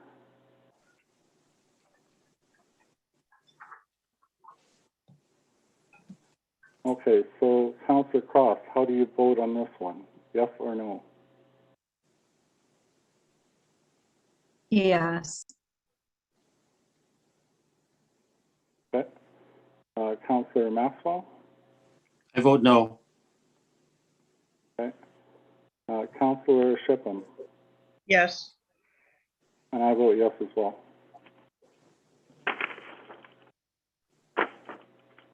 Okay, so I think we've covered all the points in that resolution. So thank you very much. That.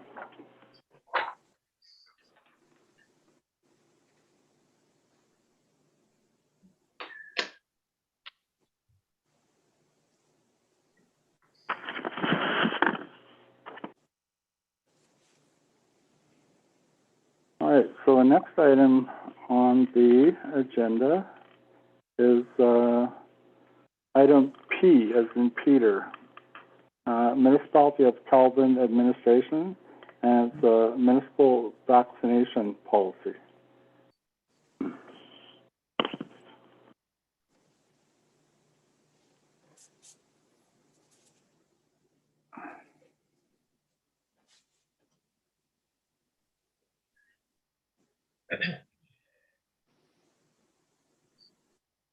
So this is going to be a bylaw, hopefully, if we all agree to it.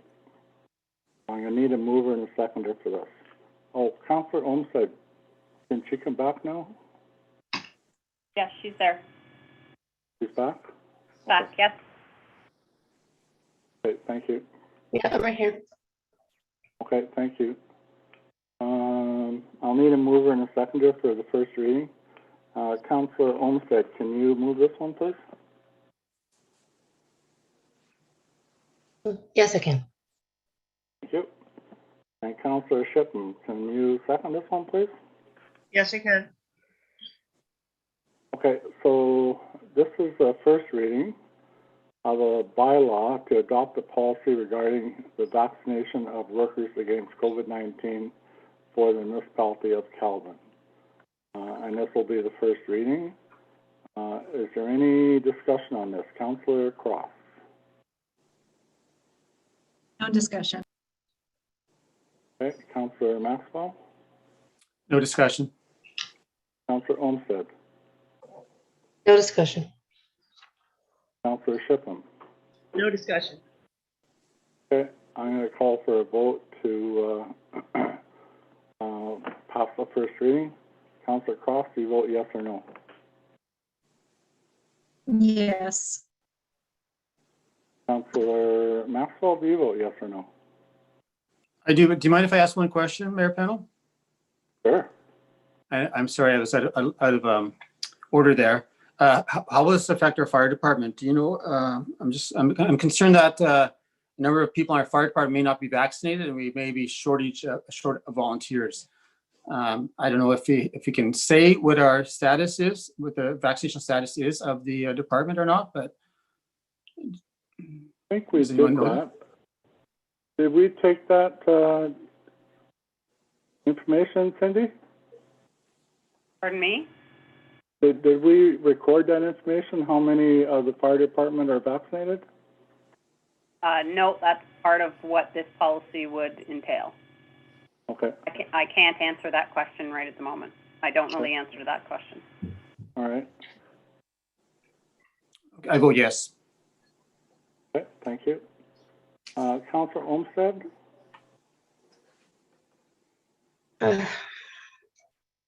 No, I don't have a right to say what goes in somebody's body. No. Okay. Counselor Shipp? Yes. I vote yes as well. So first reading is carried. It passed. I'll need a mover and a seconder for the second reading, please. So Counselor Shipman, can you move this one, please? Yes, I can. And Counselor Cross, can you second it, please? Yes, I can. Okay, so this is the second reading of the same bylaw. And it's a bylaw to adopt the policy regarding the vaccination of workers against COVID-19 for the municipality of Calvin. Any further discussion? Counselor Cross? Cindy. Mayor Pennell, just for Councillor Cross, can I just ask a question? Sure. So on page 2 of the policy, Yep. under testing, is council, I just want to draw attention to this. I put a question mark beside this. I did some research into what other institutions were doing in terms of how often they were requesting testing be done if someone doesn't want to get vaccinated. And it was anywhere between 1 and 3 times a week. So I just want to know if council's okay with it saying once a week. Okay, Counselor Cross, are you okay with once a week? I'm fine with that, yeah. Okay, Counselor Maxwell? We'll be doing the third reading on another night, I guess, right? Because I am concerned about the status of the fire department. I wouldn't want to see all our volunteers quitting because some of them choose not to vaccinate. So I'd like to know that information before I vote any further on this reading, on this bylaw. Councillor Maxwell, I can't release that information. It's personal information. I can't release that in a public forum. Okay. Can you give a percentage-wise, or can we give a percentage without naming names, or can we give a general? Investigate whether I can provide that information, yes, but I can't tell you exactly who Yes. is and who isn't. Sure, I understand completely. So you're voting, Yes, it'll go forward. I'll have that information for the next council meeting. any What I other can. discussion? Any other discussion, Counselor Olmsted? No, thank you. Okay, and Counselor Shippen? Nope, I'm good with the once a week here. Okay, so I'm going to call the second reading to a vote. Counselor Cross, do you vote yes or no to the second reading for the vaccination policy? Yes. Counselor Maxwell? Yes. Counselor Olmsted? No. No. Counselor Shippen? Yes. I vote yes as well. So second reading is carried.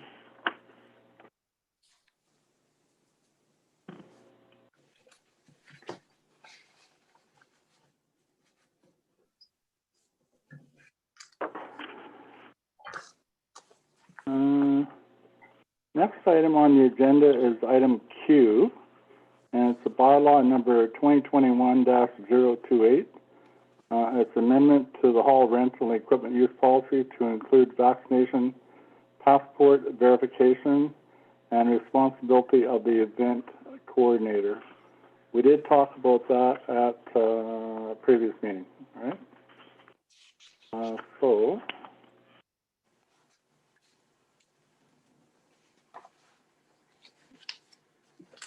There was a lot of stuff in here about the duties of the municipality being not be responsible for providing protective equipment and what the responsibilities were of the hall renter. So I'm going to need a mover and a seconder for this one before we can discuss it further. Councillor Olmsted, can you move this one, please? Yes, I can. Thank you.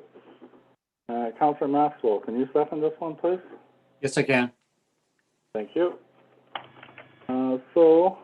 This is first reading of bylaw moved by Councillor Olmsted, second by Councillor Maxwell.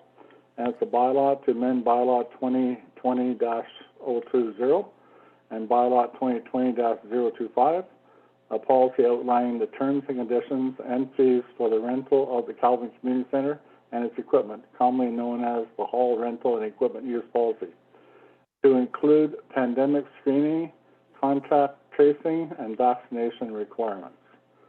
Any discussion? Councillor Cross. No discussion. Okay.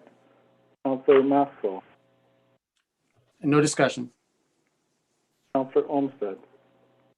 No discussion. Councillor Shipham. No discussion. Okay, so I'm going to call this one to a vote to accept the first reading. Councillor Cross, do you vote yes or no to accept the reading? Yes. Councillor Maxwell, do you vote yes or no?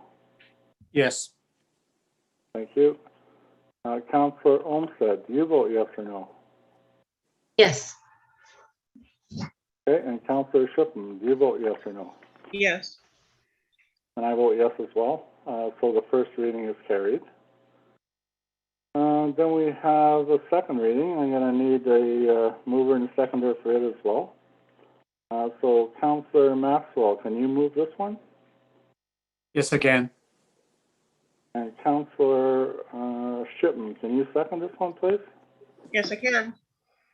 Thank you. So we have the second reading moved by Councillor Maxwell, seconded by Councillor Shipham. Any further discussion on this one, Councillor Cross? No discussion. Councillor Maxwell? No discussion. Councillor Olmsted? No discussion. And Councillor Shipham? No discussion. Okay, so I'm going to call for a vote on the second reading. Do you vote to accept the second reading, yes or no, Councillor Cross? Yes. I think that was a yes. Councillor I Maxwell? say Yes. Councillor Olmsted? Yes. And Councillor Shipham? Yes. I vote yes as well, so the second reading is also passed. Thank you very much.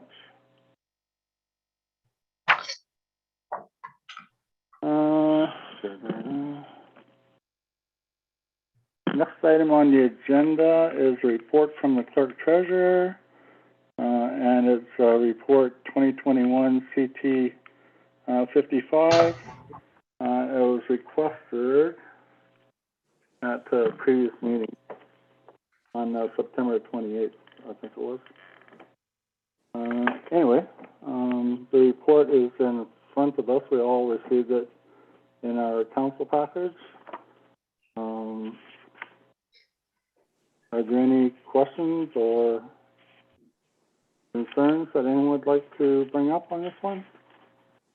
Councillor Cross? no discussion. Okay. Councillor Maxwell? I think that I would just like to say that these were the only two resolutions that we had on Stewart's Road.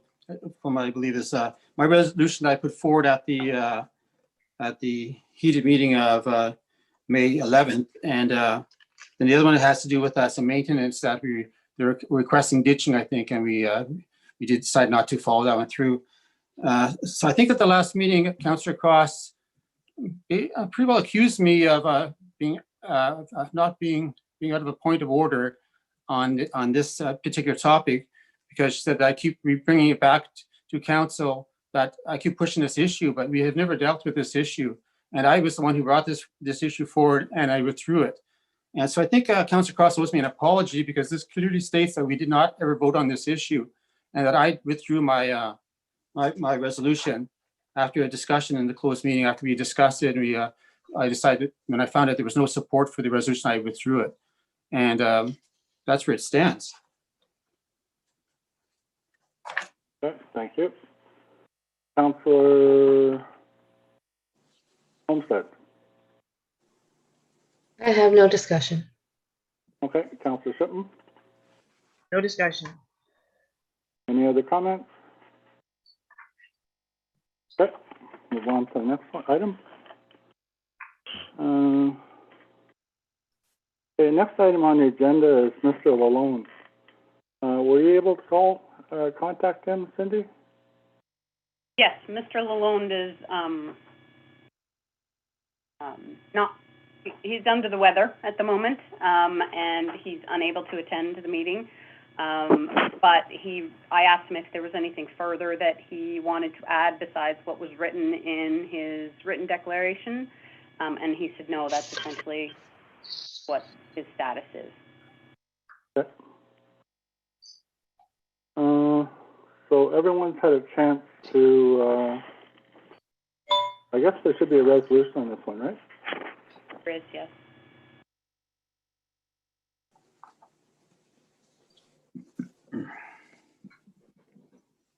Okay, so I'll need a mover and a seconder for this resolution for considering Mr. Lalonde's request.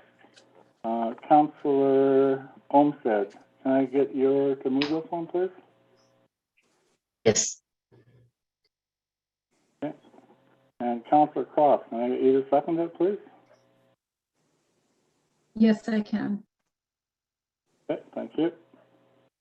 So we have this resolution moved by Councillor Olmsted, seconded by Councillor Cross, that the Council of the Corporation Municipality of Calvin has considered Mr. Lalonde's request for an extension and has agreed on the following. So I'm open to discussion here. Councillor Cross.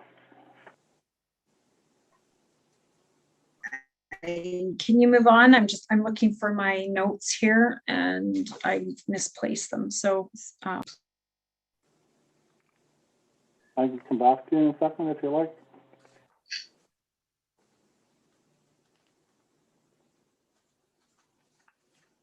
Yes, please. Okay. Councillor Maxwell, do you have anything you would like to say or offer?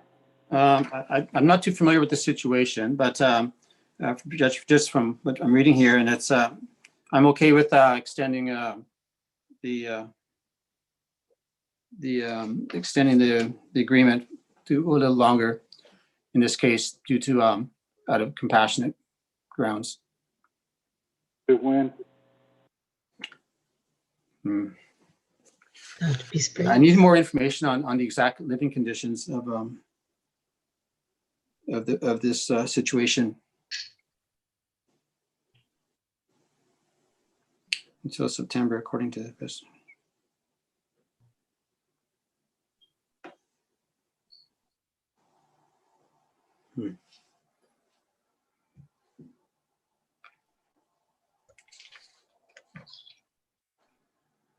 Councillor Shipham? No, Councillor Olmsted, sorry. Yeah, he's undercover. He lived through the trailer with no problems last year. He's got a propane heat and the proper detectors. I don't want to live in an incompassionate township. I mean, if he's not going to be better till December, he can't build until at least spring. So I don't know how long that would take. So spring happens April, May. So maybe go to July. So that would be, it's 9 months. So initially, we And like started, he'd be homeless. Pardon me? so initially we started with 3 months, and now we'll suggest, extend it, additional 9 months? Well, he didn't count on having surgery on his leg, getting in a crash. Right? That happened in August. Okay. All right, thank you for that. Councillor Shipham.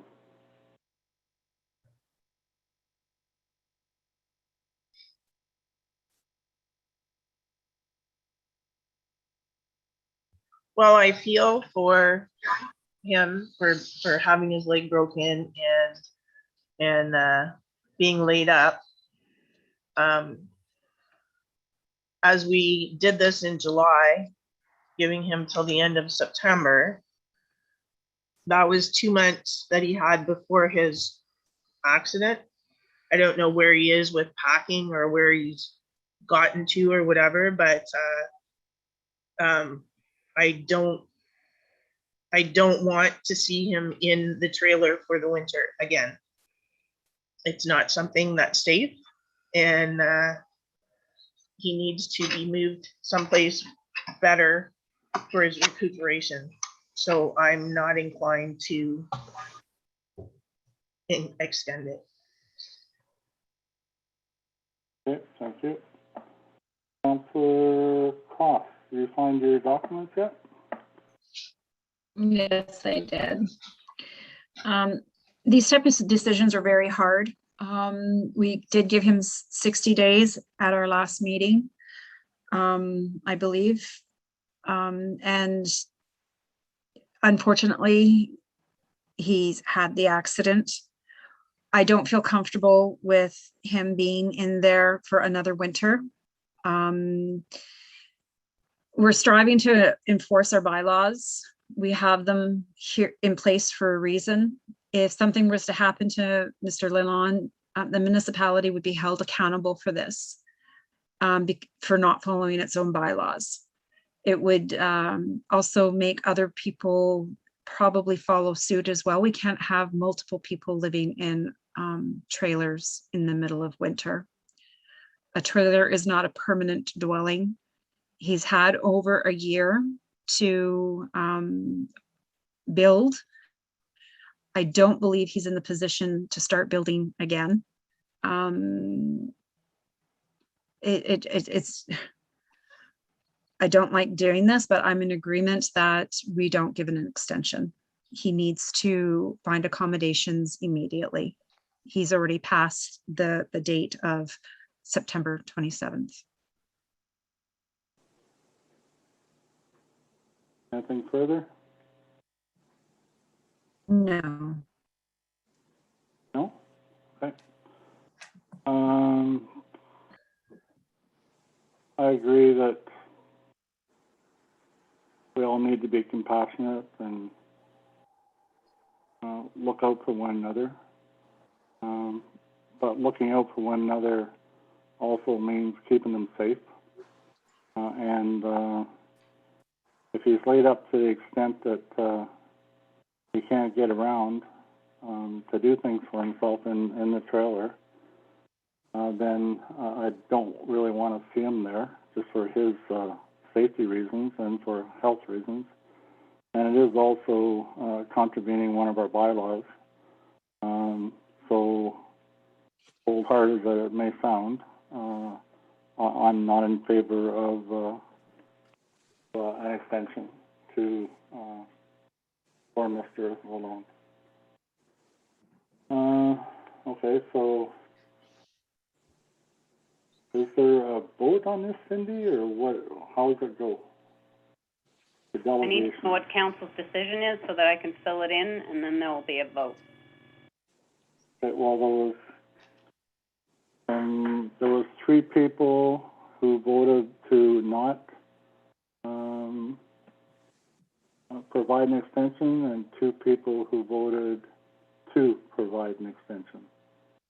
So I'm thinking that the ruling would be not to provide an extension.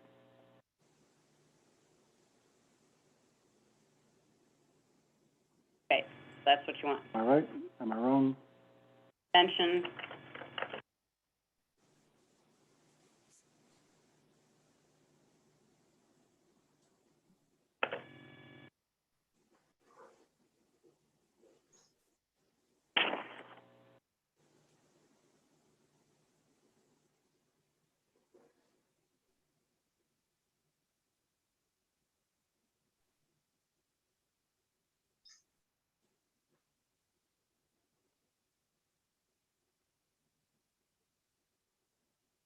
Is that what So council I'm would gonna like call to for- hear?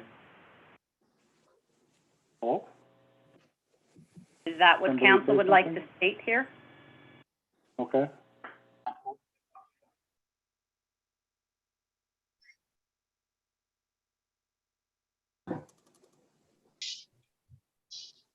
Okay, so I'm gonna call for a vote. Councilor Crosby votes, yes or no to provide the extension. No. That's not what's written here. Mayor Pennell? No. Yes. So the vote will be that no extension will be provided to Mr. Lalone. So are you in favor of that or against that? Yes or no? I'm in favor of that. Yes. Okay, so yes. Councilor Maxwell. No. Okay. Councilor Olmsted. No. Councilor Shipham. Yes. And I'll vote yes as well.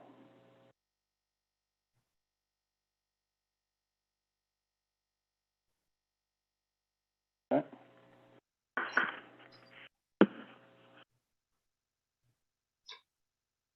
Next item on the agenda is item T.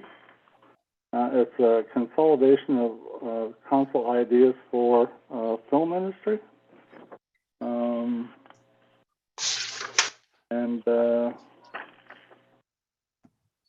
Everyone had opportunity to submit ideas to Cindy.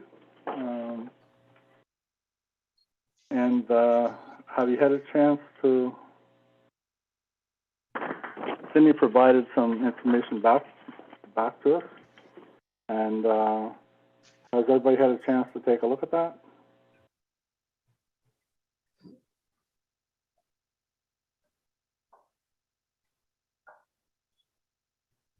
Okay, so basically it's changed the notice from 5 to 7 days for staff, police, fire, ambulance. Item 4.4, parking.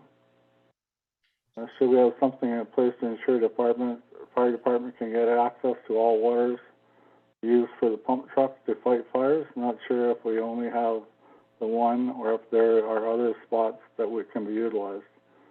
Well, there's filling stations at a few different spots. There's a Map Defoe, there's Smith Lake, there's up at Beaver Meadow up on Settlers there. And I'm sure there's other spots as well. So that might be a good addition to the report or the policy. And then the meter for, I believe this was in regard to pyrotechnics and stuff. Change the 60-meter radius, 200 feet to 150 meters and 500 feet. And remove 4.14. What's that one? 4.14. I don't know what that one is either. Remove designation. I don't have that with me. Local sourcing. Pardon? Pardon? It's local sourcing. Oh, okay, okay. Okay. And then the final 4.6 final paragraph. Absolutely maintain the subject change without notice. That's on our part.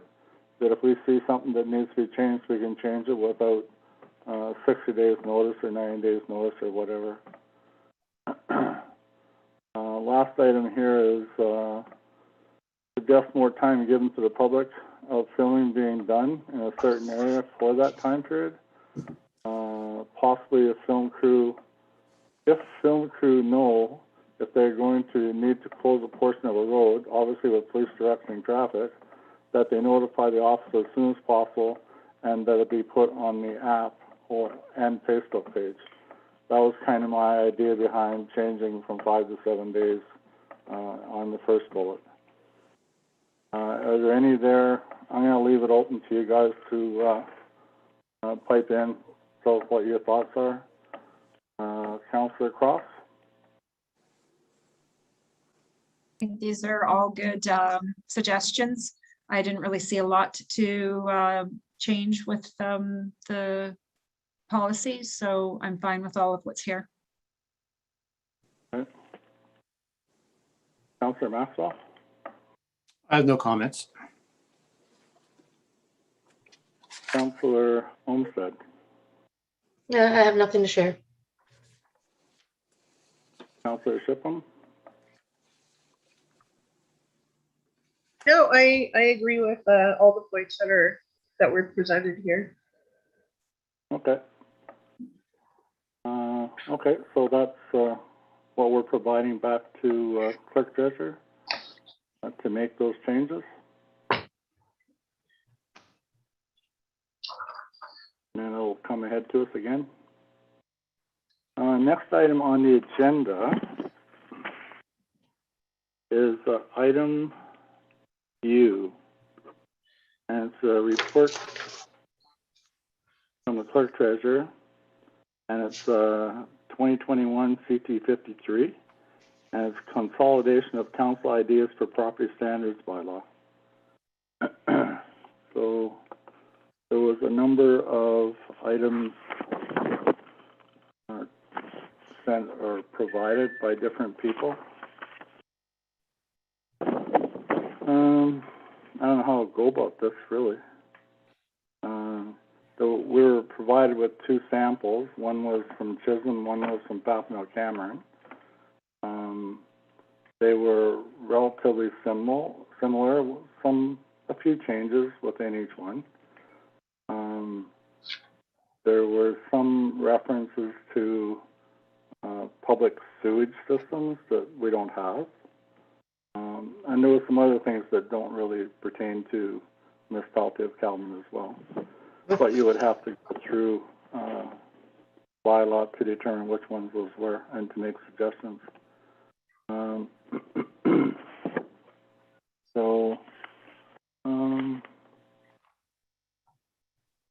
Does anyone, Dan, I see your hand up. I'd like to suggest, I don't know how other people feel about that. We defer this to the next meeting. It's quite a lengthy policy that we have to go through, and I think it's been a tiring meeting, and I would like to defer this one to the next meeting if that's possible, or if other people feel like that. What's your reason for that, Dan? That we've covered a lot in tonight's meeting, and I think a lot of us are tired, a bit exhausted. It's been a full meeting tonight, and I think that I would like to give this more attention than I'm capable of giving it tonight. Okay. Everybody else have any thoughts on that? Councillor Cross? I'm fine with deferring. I'm a little bit on the fence about whether or not we should be passing property standards. There's a lot here that's being taken out. So it kind of gives me the idea of should we have one in the first place? I don't want to be doing this as a knee-jerk reaction to what happened down on Peddlers this summer. I would like to make this as simple as possible so that we're not having, our bylaw officer to be enforcing things. And so I am fine with deferring it if that's what the majority goes for. There's also a committee that has to be established as well, right? So, okay, so Heather, your thoughts on deferring it? I'm fine with deferring it. I agree with what Sandy said. People moved here to get away from property standards. And how do we enforce them? So, Okay. And Councillor Shipham? I'm fine with deferring it, but I also, looking at the list of what we're attempting to talk about for Papineau Cameron, we might as well just forget about the Papineau Cameron one and look at the Chisholm one, because there's less to change or move around or whatever. It seems to fit better with our township than Papineau Cameron because they're more town-like than we are. But I'm good with deferring it. Okay, thank you. Okay, Cindy, so can we defer this to our next meeting, please? Next regular meeting?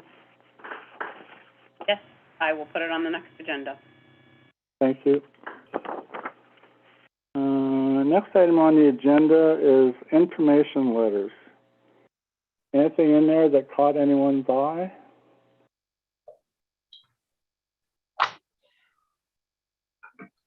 Item C in there, it was in one of the AMO news releases that said they had just approved $2.68 billion to build 30,000 new beds, long-term care beds. And the first thing that popped in my head was Chapel Home, right? So I'm be bringing this up at our meeting tomorrow as well. Okay. Okay, anything else in there? Sandy, you see anything there? No, I didn't. Okay. Councillor Maxwell? No, nothing. Councillor Olmsted? not that we're not already taken care of. Okay. Councillor Shipham? No, nothing. Okay, thank you. Mayor Pennell, just before we So the move, next item on the agenda is item 8, information letters available, and there are none. 9, we've already talked about removing that from the list. Number 10 is the council approval report. Has everyone had a chance? Cindy has to her look hand the up. Oh, sorry. Cindy had her I hand only up. see on my screen here, so. okay, I just wanted to make council aware of the fact that Flornet, item D in information letters, I wanted to make sure that everyone all council members understood that a tower is potentially being put up along Highway 17. Very close to the other one, right? Yes, and there will be public consultation, and they're asking if a zoning amendment needs to be done. I've investigated this and conferred with the CBO, and we don't believe a zoning amendment needs to be done. Towers are allowed under the rural location, rural zone. So I just want council to be aware that this is probably going forward as long as they cross their T's and dot their I's. And there will be public consultation, and that information from the public consultation will be brought back to council when it's complete. They mentioned something about people within 1 kilometer. There's not too many people within 1 kilometer there, but there are a couple, right? So, all right. So, a council approval report. Everyone had a chance to look at the one that was in our package and then the one that was provided to us today. So I'll need a mover and a seconder to, excuse me, for this resolution, okay? All right, just give me 1 second to call it up here. Yep. Hold one.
Hey there, sorry.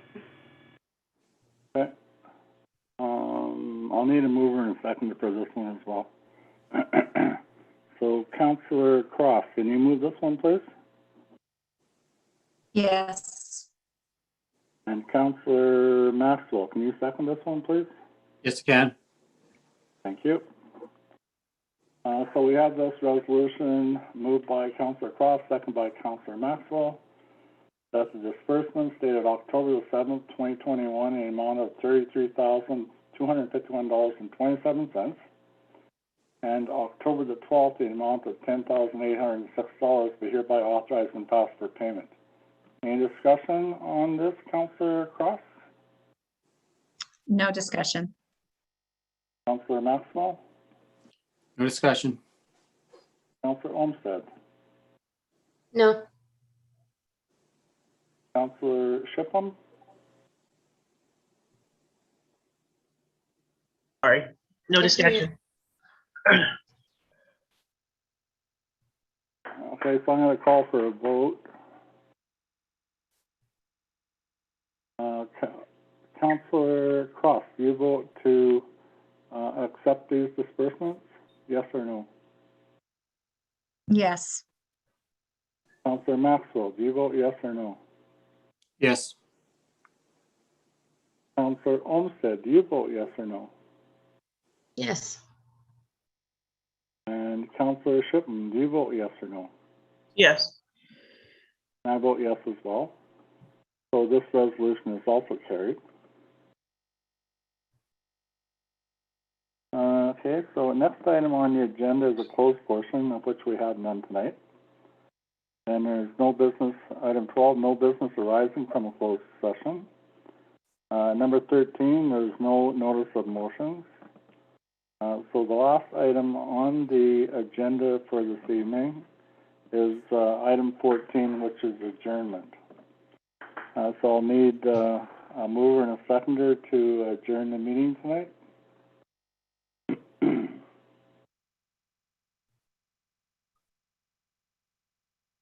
So Councillor Olmsted, can you move this one, please? yes, And Councillor Shipham, can you second it, please? Yes. Okay, so we have this resolution moved by Councillor Olmsted and seconded by Councillor Shipham that this regular meeting of the council now be adjourned at 9:39 p.m.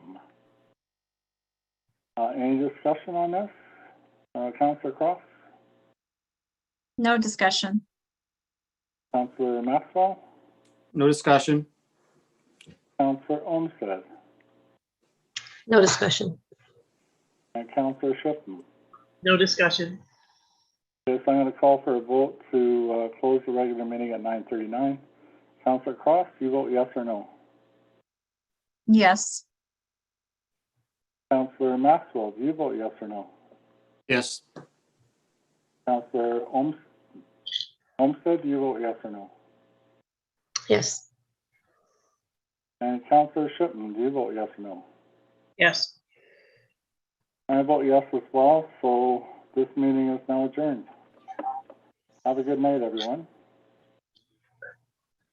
Night. Night.